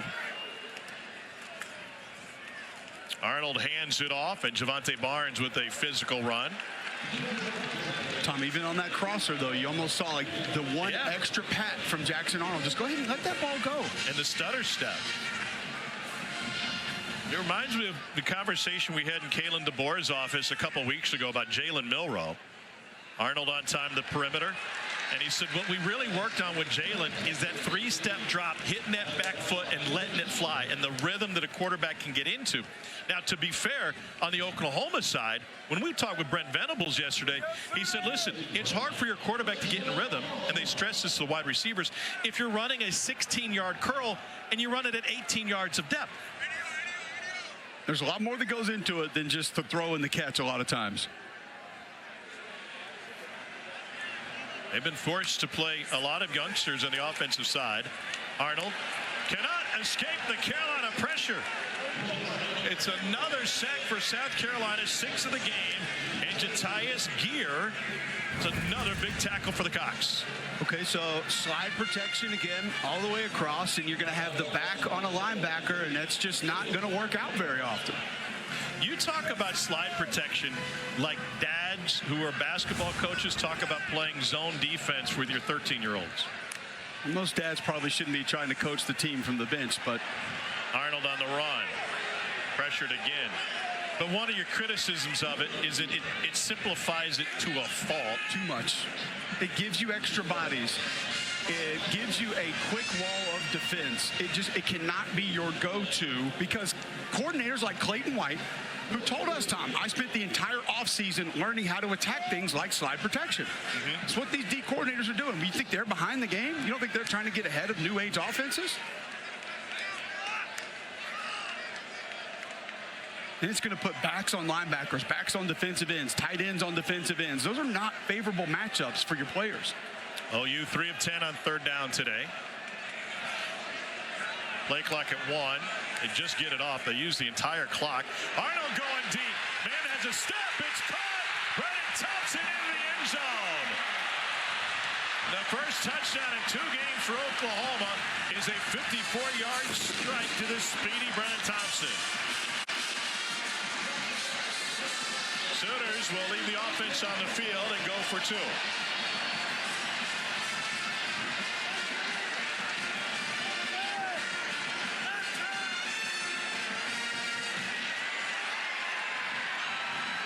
Second touchdown of the season for Thompson.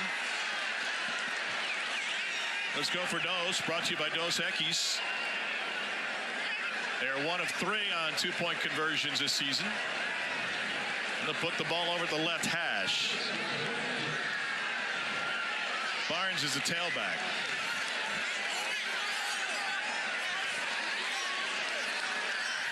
Make it a 3-touchdown deficit.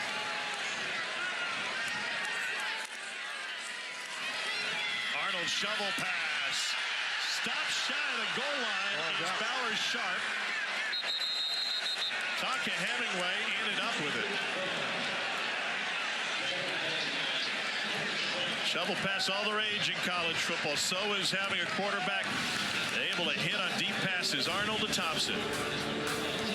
Felt like cover 3, corner, got to run to that deep third, a little bit late on it. They busted with the hook defender staying home.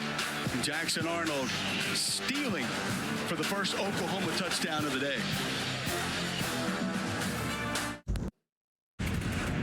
Dory Noki in studio with your AT&T studio update. Missouri had a 78-yard pass. Brady Cook to Mookie Cooper set up a 2-yard touchdown run for Marcus Carroll. They are in business, down 3 at home early in the 4th. Right now, meanwhile, Jalen Milroe on the field at Neyland Stadium getting set for the first of 2 monster matchups in the SEC, Bama and Tennessee. Let's get you back to normal. All right, Dory, thanks. Great to have the Tulsa native as an OU graduate on hand for this one. By the way, this is only the 2nd game in the state of Oklahoma that South Carolina has ever played. They had a win at Tulsa back in 1948. You know who led them on that win, right? Free to tell me. Cadillac. You got the last name? Wodiak. Steve Wodiak, the Cadillac, drafted by the Steelers. Numbers retired there for Gamecock football, number 37. I hadn't seen the tape on him, but he sounds like a baller. That sounds like a good field trip. To OKC, where Norman's own Trae Young returned with the Hawks for a preseason game against the Thunder.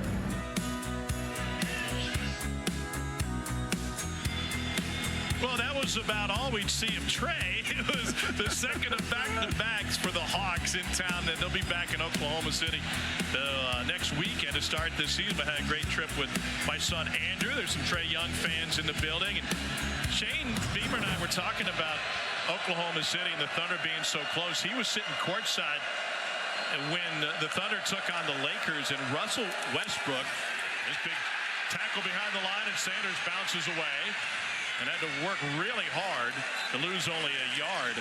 Russell Westbrook had a game against the Lakers where he had 20 points, 21 assists, and 20 rebounds. Just the 2nd game in NBA history a player went 20-20-20. Wilt Chamberlain had done it before 1968. Shane said, I loved it. Wife Emily and I sitting right there on the court, feet on the wood for a historical night. 2nd and 12 for Lenore Sellers. Sellers has all day and finally scrambles out of bounds as Danny Stutzman escorts him to the sideline.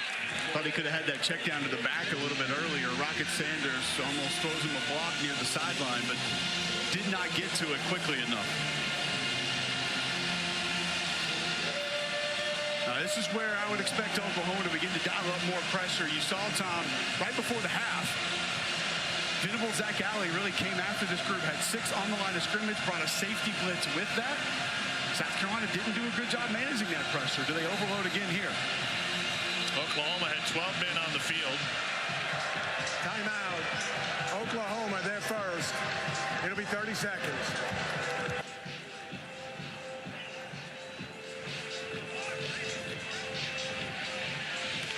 So 6:14 to go in the 3rd quarter. Trae Young, of course, a Norman native and had one of the best seasons in college basketball history playing for OU. And he and his family, along with the city of Norman, opened up Young Family Athletic Center on the north side of town. And a great contribution, not just from Trey and his foundation, but what a beautiful facility right here in town and available to the youth. Not just hoops, they got all sorts of activities available. When's the last time you went swimming? This summer. A lake, pool, or a pond? Definitely not a pond. Pond would be good for you. Probably pool. Caught up with Trey at the Houston game. Talked some football with him. Really cool guy.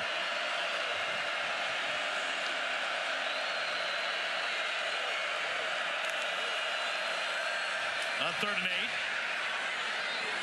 8. Left open against the zone is Mazio Bennett. True freshman out of Greenville High School, the upstate.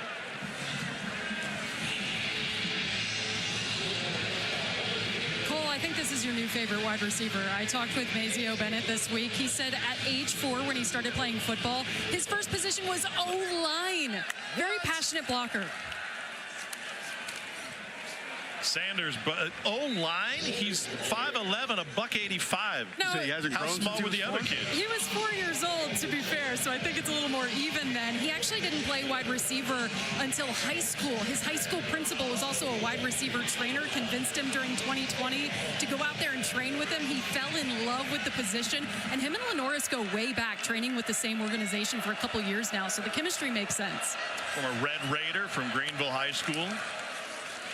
Straight ahead, Sanders, and he is punishing. It's a first down run for Rocket Sanders. He likes to get it going downhill. We know that. Dal Loggins told us that Rocket Sanders will come to him saying, I need to get my feet going, coach. Get me going downhill just a little bit. And South Carolina offensive line, I know there have been a few pressures here and there today, but all in all, against a very talented front, had a strong showing here in Norman.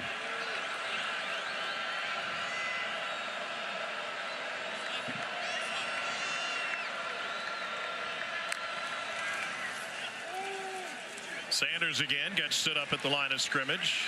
It's a half yard. Jaden Jackson, very promising player for this Sooners program. It's the first true freshman to start on the defensive line for Oklahoma in the opener since Tommy Harris in 2001. And only the 4th in school history to do so. He's been fantastic. Like I said earlier in the game, just athleticism, quickness, hands, very advanced for an interior SEC defensive lineman. 2nd and 9. Pressured. And Sellers gets tripped up past midfield. Set up 3rd and medium. So if you're Dal Loggins, where do you go here? You know, you saw some heavy pressure last couple of series on 3rd and medium, 3rd and longs. It's one thing when I passed down in the hallway, he said earlier, I'd like to get some more 3rd and manageables. But not afraid to let Lenore Sellers just drop back today. I would say maybe a slot was big against this defense a year ago when they were at Jacksonville State.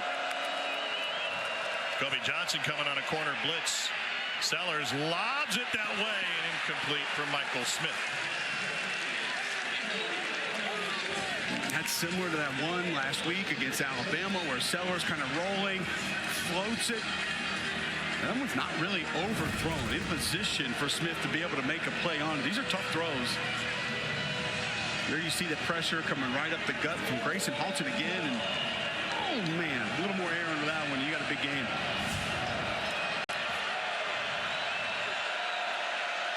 Carolina to go for it on 4th down.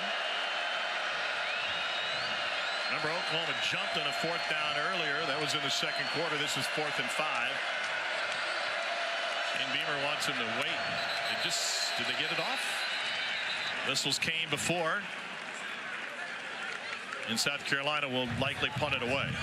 Delay of game, offense, 5-yard penalty, still 4th down. I'm wondering if Shane thought that they should have snapped that football a little bit earlier when Oklahoma almost jumped a little bit, because, yeah, he was upset that maybe they had the freeze play on, drew a defender over, and did not snap the ball. And you've got a veteran center in Vershawn Lee that understands how to take advantage of that, and Shane maybe thinks they missed one there.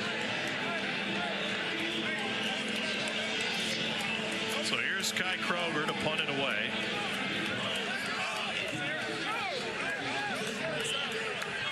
the top 5 punters in the country in yards per punt, movement on the right side. That's South Carolina line. Ball start. Kicking team, number 33. 5-yard penalty. Still 4th down.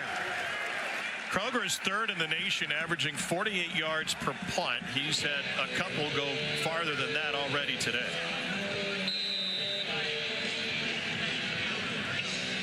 He's also a great passer. He's got a passer rating of 426.5. He's 7 of 8 in his career. And usually those are numbers that are lost the minutia. When Brent Venables sat down with us, it's the first thing he mentioned about their special teams. Bowen taken down after no return. 41-yard punt for Kroger. 32-9. South Carolina in firm control of this one.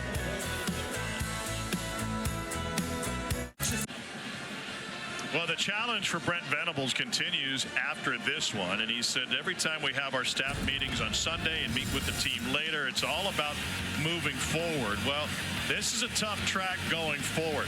In Oxford against a top 20 Ole Miss team, they have to go to Missouri on November 19th, renewal of that old Big 12, Big 8, Big 7, Big 6 Missouri Valley rivalry. Alabama here, and then on the road to Baton Rouge. That is not a reassuring schedule going forward for a team that's likely to start the year 4-3 with a loss today. There are a couple of just nasty finishes in this league this year. We all see what Florida has. You look at Georgia's last month of their season. We just saw what Oklahoma has left. Do you think that would preclude this league from getting to 9 conference games? Just the severity of some of these schedules?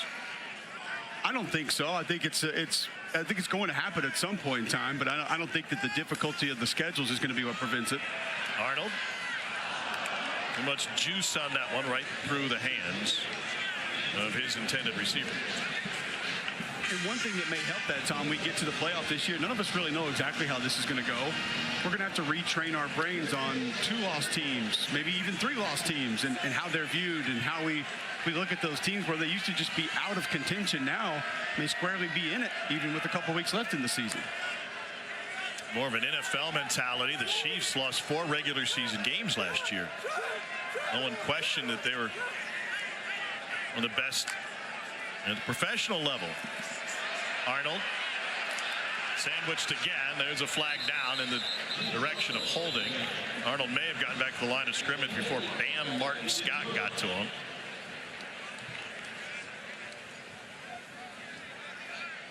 Bam Martin Scott came up on his nickname, honestly, of Bam. It's because he was born on the 4th of July. So those fireworks going bam every birthday, and it stuck with him. That's a great nickname for a defensive Personal player. foul, hands to the face, offense number 58. That penalty is declined, 4th down. Spencer Brown. I guess we've moved past the Flintstones era where that's going to affect it. It might still be a Pebbles out there somewhere.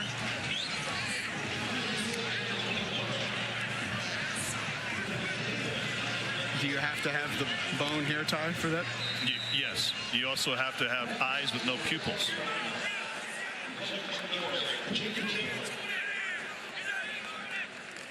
Low snap, handled well. And a knuckleball caught at the 32-yard line. Well, we showed you some of the key opponents on that forthcoming schedule for Oklahoma. Got a 99% chance to knock off the Black Bears of Maine. And otherwise, Missouri on the road, your best chance to win, according to ESPN's FPI. I would say matchup perspective, good news is the Ole Miss offensive line is not playing great. Missouri's offensive line hasn't looked great for a second consecutive week. Your front may be able to have some success there. Alabama, LSU, I can't help you a lot with those. Don't feel like those are great matchups for you. LSU's defense, with Weeks coming on the way that he is, Blake Baker's got them playing at a different tempo. I think a lot of people thought going in, if you can manage the passing game, you can put up a pretty good fight, but that defense coming on quickly. Lenore Sellers, 15 of 22 for a $176, and he goes down. And Oklahoma picks up a sack thanks to Grayson Hall. Fourth of the day for the Sooners. Just a four-man rush, and we're going to get another twist on the inside. Kind of a stutter rush, and then down in and loop around. That's what you're going to get. And it's an excellent job from Grayson Halton. See him, that penetration, initial just stick on Vershawn Lee, the center.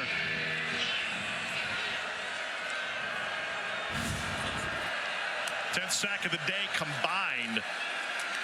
Alyssa, it's a bad day to be a quarterback. It certainly is, and you just saw Lenora Sellers hit the turf that play before. It's what the South Carolina coaches are down here on the sidelines emphasizing, guys. Despite the scoreboard being 32-9, Coach Beamer visibly frustrated with both his offense and his defense at this point. More so the offense, certainly, but the offensive coaches telling skill position players down here, guys, be on your details. Now is the time as we enter that fourth quarter that hasn't fared well for South Carolina.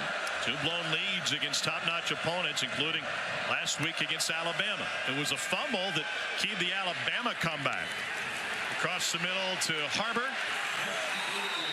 Stopped by Stutzman. That's the play earlier, Tom, when the screen was blown up and they had Harbor going the opposite direction. So Dow Loggins comes back to it here, except he doesn't throw the screen to the top. He gets a little drag route from Harbor, but the screen took the attention last time of the Oklahoma defense. It did not take it on this particular play. Now Loggins, second year as the OC for Carolina, 16 years in the NFL, including 7 as a coordinator.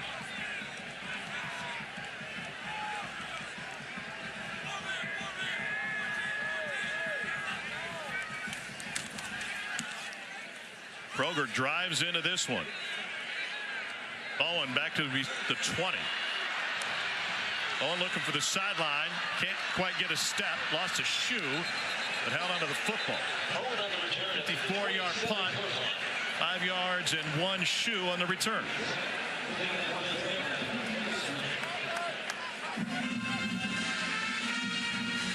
Did you hear Mark Stoops post-game last week? He was talking about attention to detail with one of his freshman running backs. He was asked, why isn't he playing more? You see the shoe just get stripped off. And he said, you know, it's really simple.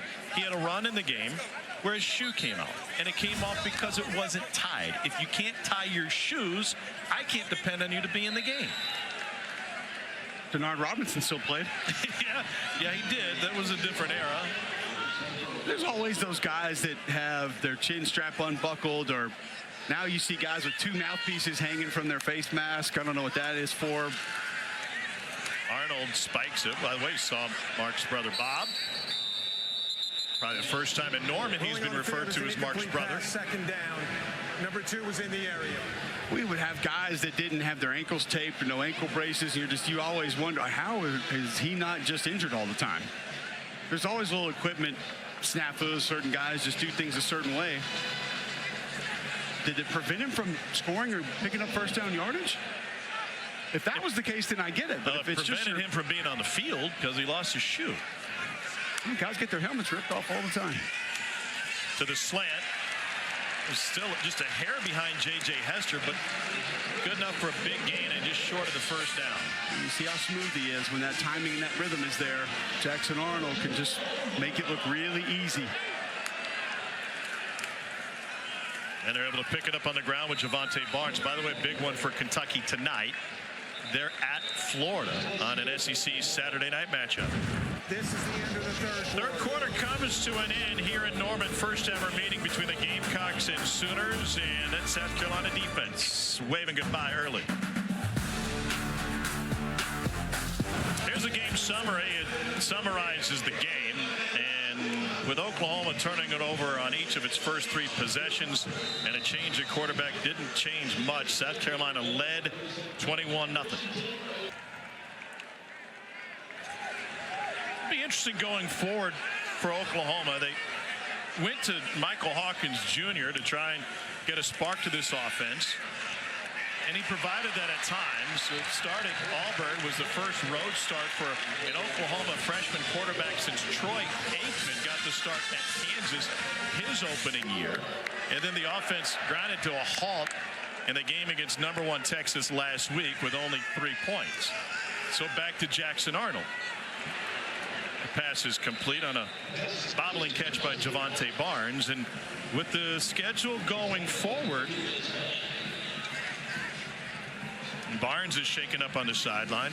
Where does Oklahoma go from here? I think what you've seen from Jackson Arnold, Tom, specifically in the intermediate throws, if he can get into a rhythm, he can give you a few things. We saw the one pass for touchdown down the sideline. Either way, you got to find a way to short things up front and offset some of the pressure, but they're moving the pocket a little bit. Keep in mind, too, whichever quarterback in the game, your top 5 receivers coming into the season are out. So playmakers, erasers, guys that can help make a quarterback look right a lot of the times. The individuals Oklahoma was going to be relying upon this year have not been in the lineup very often. And that includes Deion Burks, a Purdue transfer. Brent Venables said he's trying really hard, attempting to defy all odds to see time in this game today, but was not a full participant in pregame warmups despite being dressed out in pads. Hawkins a spectator the rest of the way, and a nice run off tackle. Philippe Hicks, a sophomore out of Denton. Excellent job by Bauer Sharp, tight end, pulling around, getting a little extra block there in between the left guard and left tackle. Arnold, flush from the pocket, dials deep, got a shot to the end zone. This will draw a flag on a change of direction from J.J. Hester. David Spalding got turned around.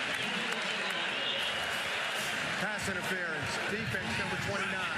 15-yard penalty and an automatic first down.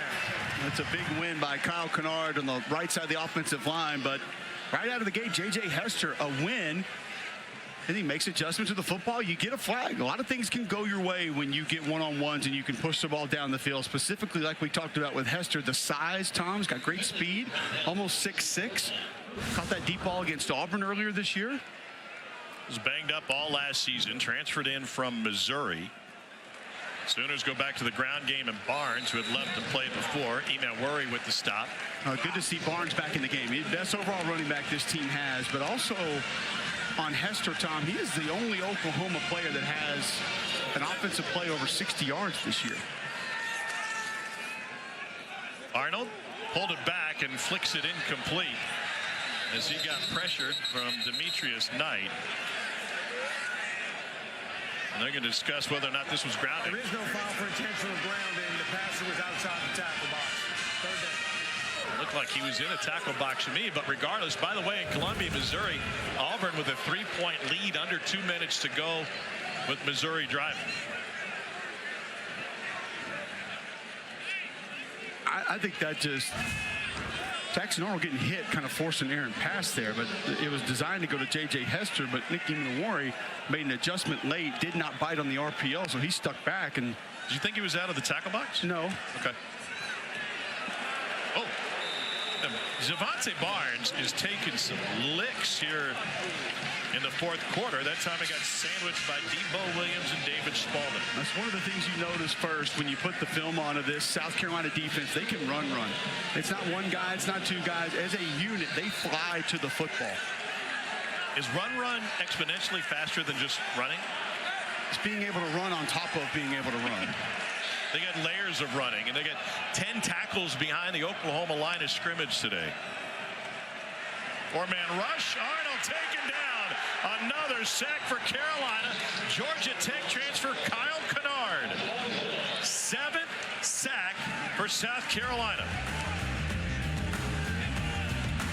So difficult because Kennard's removed so far from the offensive tackle. Got to run him by the pocket there. That's the most sacks in 7 years.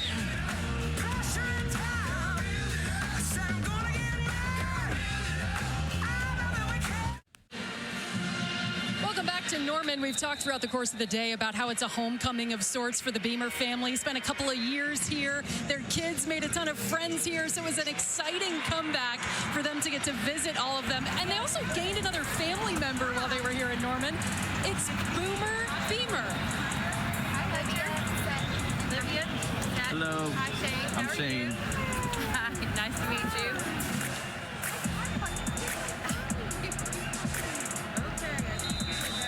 But my favorite part about them getting their dog while here in Norman is that that's the Shane cam. Shane Beamer was filming that whole thing. So children Sutton, Olivia, and Hunter have certainly grown since then. Alyssa, I thought the coolest part of your story, not just the dog, right, but the fact that those kids came back and they had a chance with Emily yesterday to go visit the friends that they made years ago when he was an Oklahoma assistant. Yeah, a lot of love here. Coach Beamer told me before the game, he's emotional, you know, coming back to a ton of places that he's worked at before. This one definitely hits different for this family. Well, you have a Beamer connection. You're a South Carolina grad. There's a big-time sack for Oklahoma.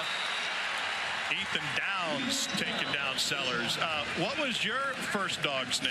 So I was raised by two Virginia Tech alum. So my dog's name growing up was Beamer after Frank. So there's a Boomer, Beamer, Beamer connection here on the field today. Cole, what was your first dog's name? Sophie. Okay. Got that taken care of. Shout out Winston back home, the Hart family household. 3rd down 17 after the sack. Both of these defensive lines have been disruptive. Multiple sacks on both sides, and that time Juju McDowell gets the carry for South Carolina.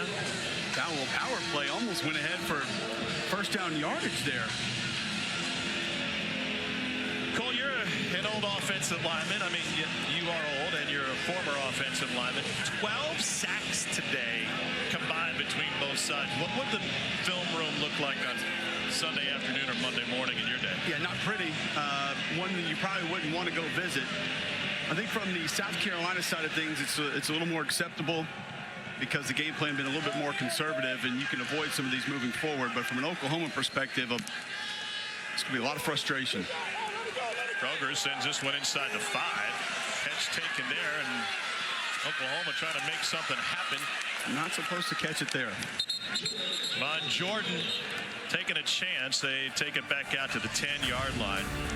Shane Beamer and his dog Boomer. That's a good dog, Boomer. And that's a good game, South Carolina. Big lead in the 4th.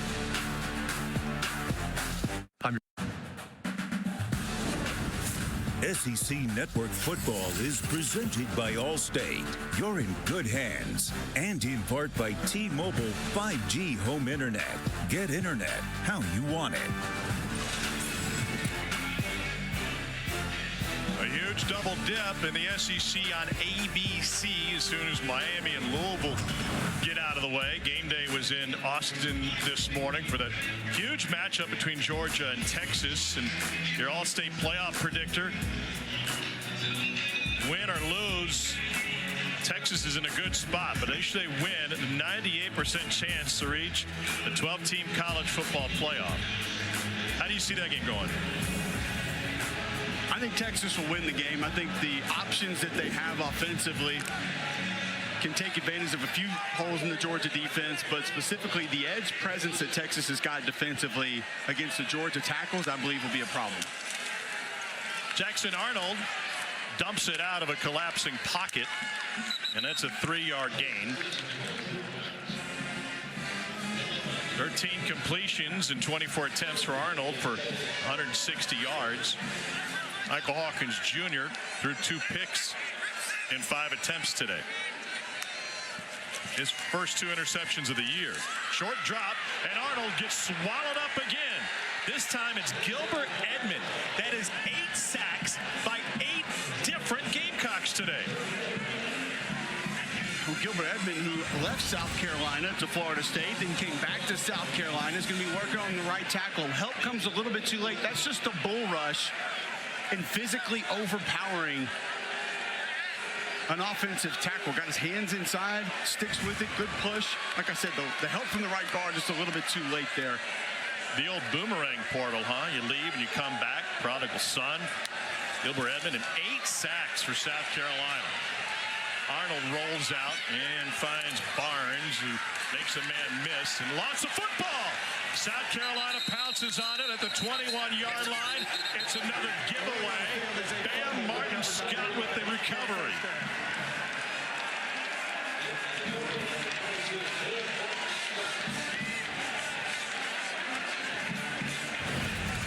When Barnes goes up over Jalen Kilgore, And there you see the ball. I couldn't really tell where the knees were at the moment it gets dislodged.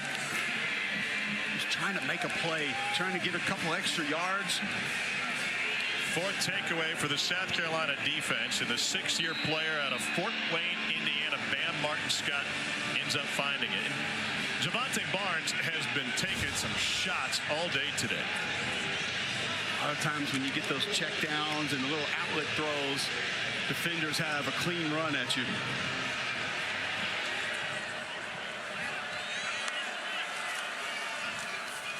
Sellers slow plays the handoff to Rocket Sanders. Carolina will be in no rush. Final 9 minutes. Just kind of continues to be that 1 step forward, 2 steps back for Oklahoma, Tom. The mistakes are just, you're not a good enough football team to overcome those. And Brent Venables told us that yesterday. He said, we're not talented enough at a lot of different places. Don't play clean enough football to overcome some of the massive mistakes that we've consistently made. Those mistakes have seemed to snowball on Oklahoma. It's not just one followed by another in a chain reaction. Sellers almost put the ball on the ground and flicks it to the cheerleaders.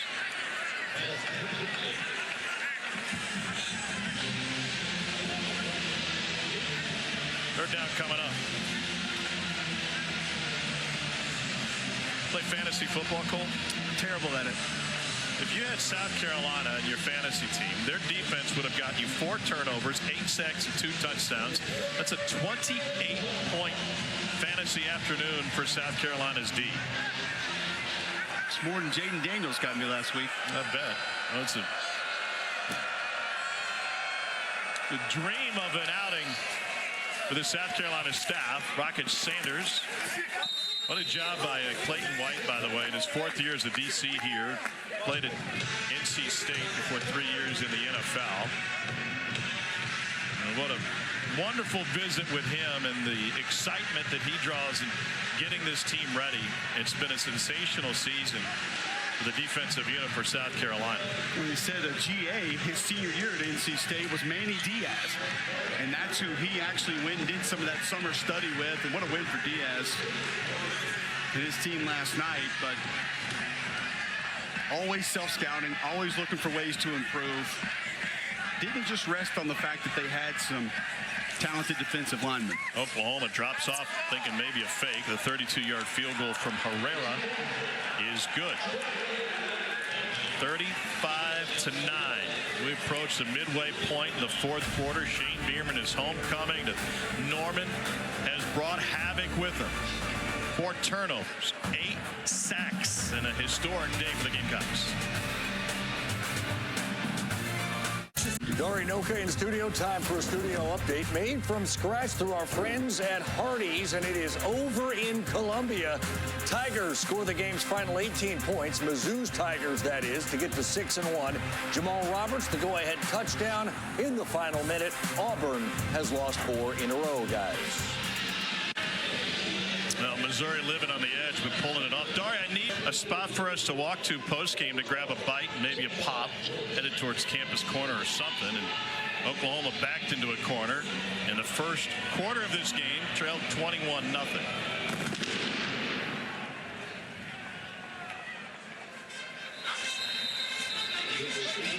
Some crazy mad chickens on the defensive side.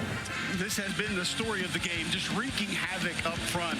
The South Carolina defensive line and linebackers. Debo Williams, a little bit of pressure there. Kyle Kennard off the edge. The interior of that defensive line's gotten a nice push as well.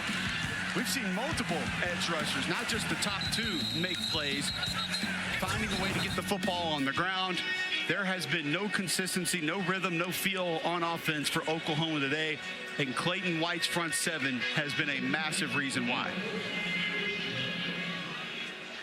And if you're South Carolina, with the numbers that they've put up today and the offense continuing to refine, that one delivered, threading a needle for the completion to the freshman wide receiver, Jacob Jordan.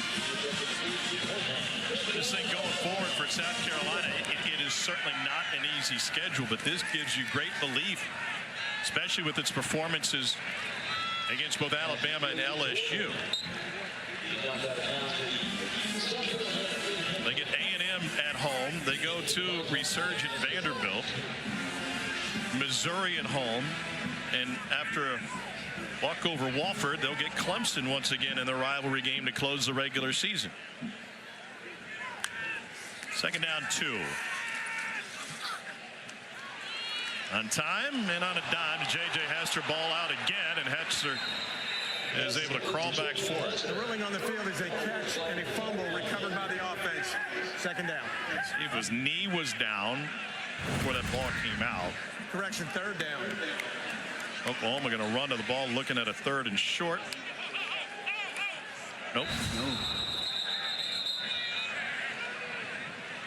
Kind of got high-load a little bit there. The officials were in substitution mechanics when the ball was snapped. The ball will be reset.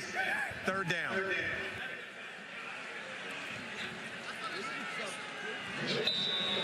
So even though they recovered the fumble, it cost them what would have been a first down for Hester with the yardage.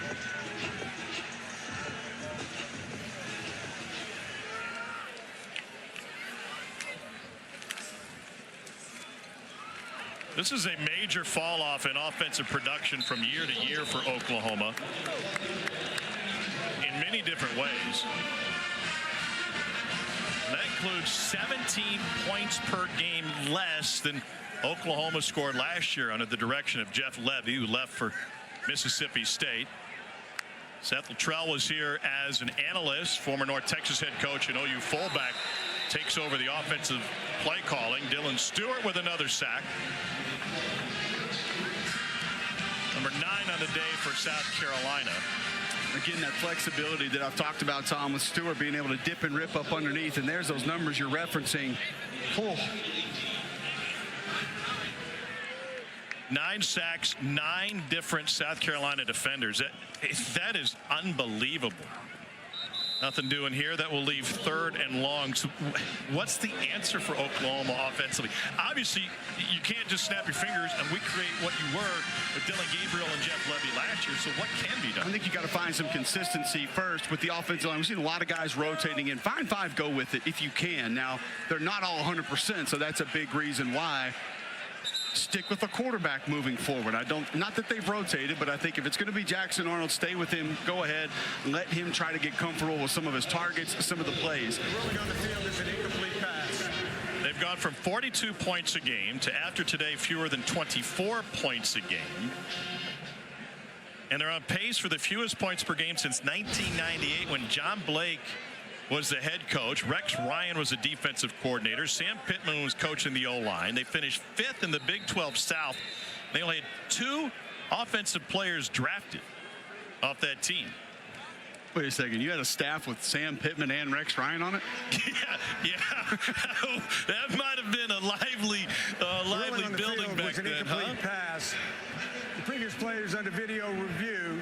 Replay booth initiated the review before Oklahoma called a timeout. Therefore, they will not be charged with a timeout. That 98 season, by the way, was also the last time Oklahoma was held under 10 points in back-to-back games. It happened in a 34-3 loss to Texas and a 20-6 loss at Missouri.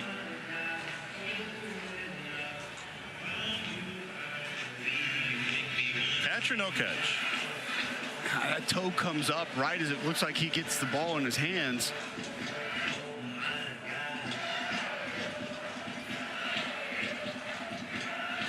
Right foot is still up.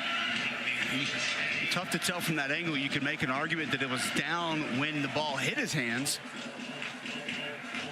Usually you'll get the black pellets kind of flying up from a toe drag. That was if you were playing on artificial turf, but this is a grass field here. So you wouldn't get them there. You might get a blade of grass or some sand then. Yep. You're down on the field pregame. You realize it's grass, right? Yeah, I just didn't pay attention to that today. Did you notice that the end zones are painted a different color than the last time we were here? And faded a little bit too, which would also dictate that it's our real grass field. It is a cool tradition here that for conference games they go with the crimson background and the white lettering in the end zones versus leaving it green in non-conference games. This feels like rearranging deck chairs in the Titanic. And we'll spend our time to make sure it's correct.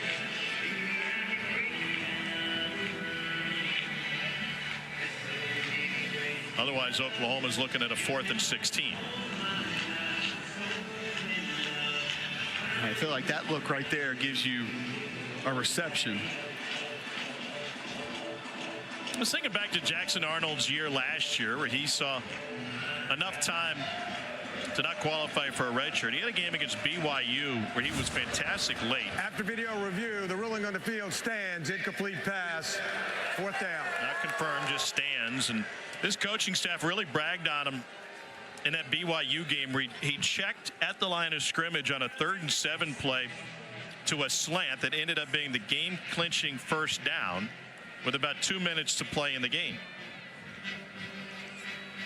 I don't see that same sort of confidence from him this season. Well, the longer you play, the more things extend and the more difficult things get, because we talked about Michael Hawkins Jr. in his time in spring and fall camp. And Brent Venables said, we had so many guys out and didn't play so many guys. We wonder if he got a little bit of false sense of confidence because of who he was competing against on a regular basis. 4th and 16. A perfect fit down the sideline, and that's good for an Oklahoma first down to Jacob Jordan, who's having a breakout game of his career. 0 catches coming in for the freshman, and 6 today. Maybe a reliable target down the road, but tiptoeing the sideline there. Nice work. Arnold pressured again and floats it incomplete. Jordan out of South Lake Carroll. That's produced a couple of pretty good quarterbacks. Ace Daniel and Greg McElroy among others. And now pretty good wide receiver in Jordan's breakout game. Pretty good quarterback playing tonight, also from South Lake Carroll. Yeah, it's true.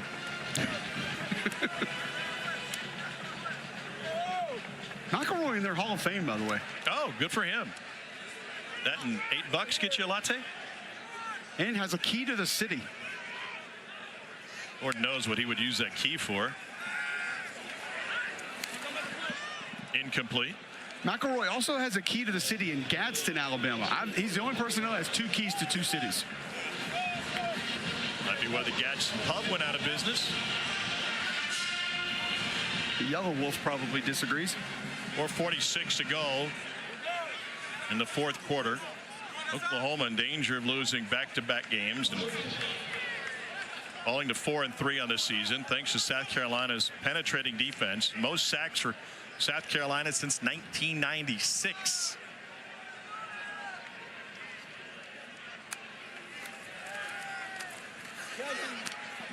Up in the air and nearly picked. David Spalding was that close. And Tom, that might be the craziest part about all the sack numbers you've thrown out today.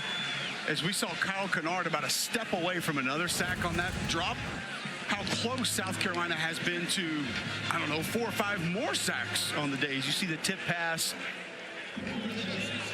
just through the hands of David Spalding. Converted to 4th down already this drive.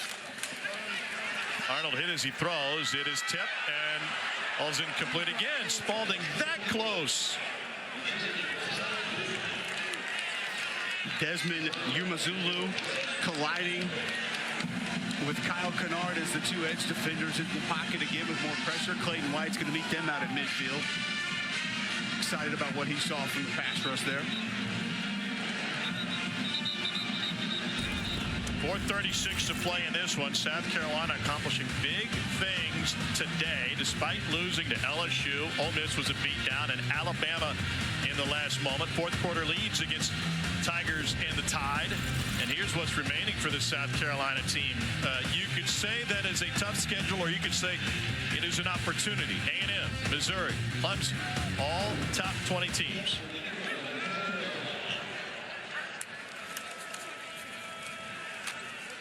Nothing doing on that run. Alyssa. Tommy just ripped through the schedule, and the sentiment from every assistant coach I talked to today, the players included, look back on those two losses, LSU a couple weeks ago, which was a heartbreaker. Even Brent Venables said to us yesterday it was an act of God that they lost that game.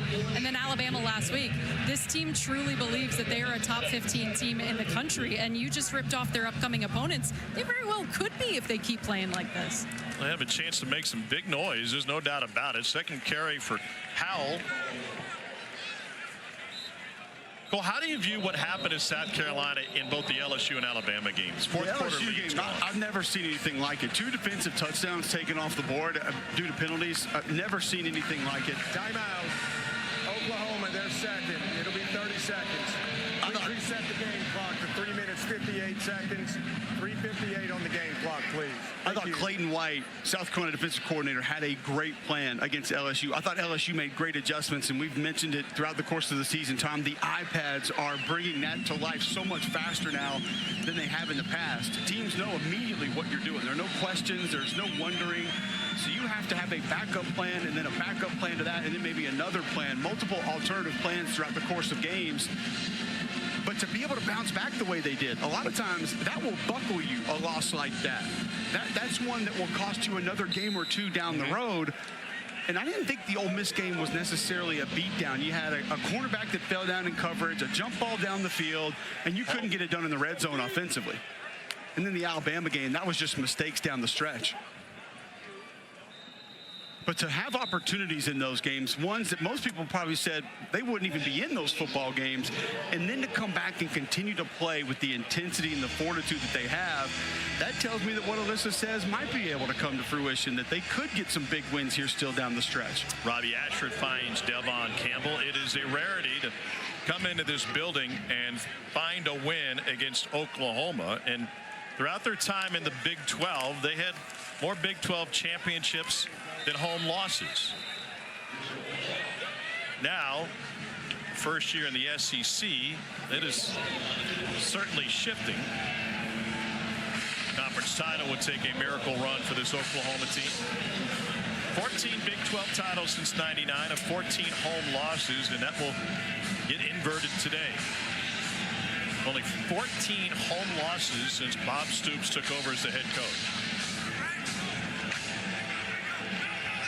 It feels like it's in Oklahoma's DNA to play well at home. It also feels like, well, since Mike Leach was the offensive coordinator, it's in their DNA to have a dangerous and borderline record-setting quarterback. You can go back to '99. You can talk about Josh Heupel and what they did through the air raid, or you can just go back to when Baker Mayfield showed up and started slinging the ball all over the field. They have had elite signal callers. That is not the case today or this year, even though they thought they had it in five-star Jackson Arnold. Thought you were going to, and I'll go back to some of the injuries. As Seth Luttrell told us that Mike Leach taught him early in his coaching career, the more freshmen you play, the more growing pains you're going to have. And due to injury, they've had to play a lot of youngsters on this squad. South Carolina goes to its third quarterback of the day. And Oklahoma able to blow it up. Take down Davis Bevel, and a timeout taken. This is the 2-minute timeout. Timeout on the floor as Davis Bevel's first snap ends up in an Oklahoma sack. South Carolina 2 minutes away from going to 4-3 on the year.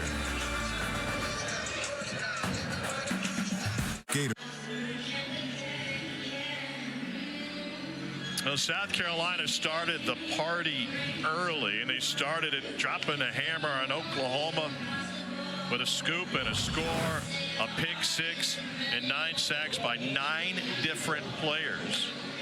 Most in a game since at least 1996.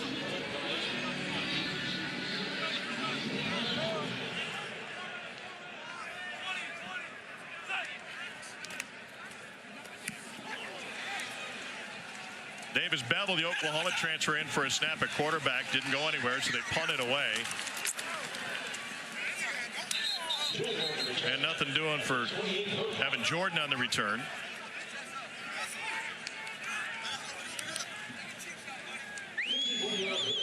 .148 remaining, 35-9 is the lead. Jackson Arnold still out there with the offensive unit. Troy Everett, the transfer from Appalachian State, had a knee injury in the spring, made his season debut against Texas, and the center they thought would bring some juice and energy to this offensive line. Cole, you've talked about it a lot. The offensive line kind of move as a dance together, and if the guy next to you is new every other game or in the practice, ball came out again. Caleb Hicks coughed it up. I think part of that, Tom, is if you have to feel as they fumble by the offense, recovered by the offense, second down. You have individuals that are beat up. Branson Hickman's had an ankle. Garen Hatchett had the torn bicep earlier, and they're not able to practice a lot. You don't get the reps together. Then, as you said, you bring in new guys that you do practice with, and you split some reps with them, but you don't play in the game with them necessarily. Or if you're all beat up, you're not practicing necessarily the way that you need to, with that physical intent to go out and know what it's going to be like in game situations. So it's discombobulated a little bit with how you have to manage it, and that group does have to be in sync. You do need reps together to be able to act as a good or great offensive line. 3rd and 7. Arnold 18 of 35. Off balance throw.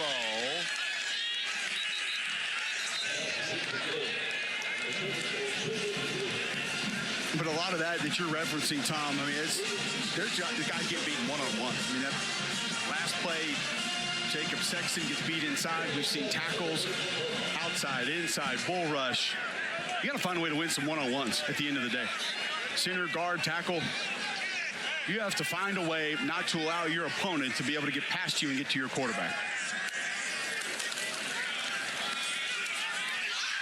Arnold steps away. Well, it'd be really interesting to hear what Jackson Arnold has to say after this game. We know what his prep was like from this coaching staff, that he stayed on top of it despite being demoted to second string. They're trying to make something happen with this patchwork offensive line and this very young wide receiver core. Go back to what we said earlier, Tom, that the coaching staff told us. He has put in all the work. He hasn't checked out mentally, emotionally. He's been in the facility going through his process on a daily basis. Meanwhile, South Carolina comes to Norman for the first time. They're moved to 2-0 in the state of Oklahoma. Oklahoma had 15 possessions. The Oklahoma offense on those possessions scored 9 points. The South Carolina defense scored 14 points. And the Gamecocks heartbroken in fourth quarter giveaway losses to both LSU and Alabama. Come on the road and get a massive program-defining win for a team that was living on the edge under Shane Beamer, especially when it comes to post-game hopes. This will go a long way, moving South Carolina back to a bowl and giving them much-needed momentum.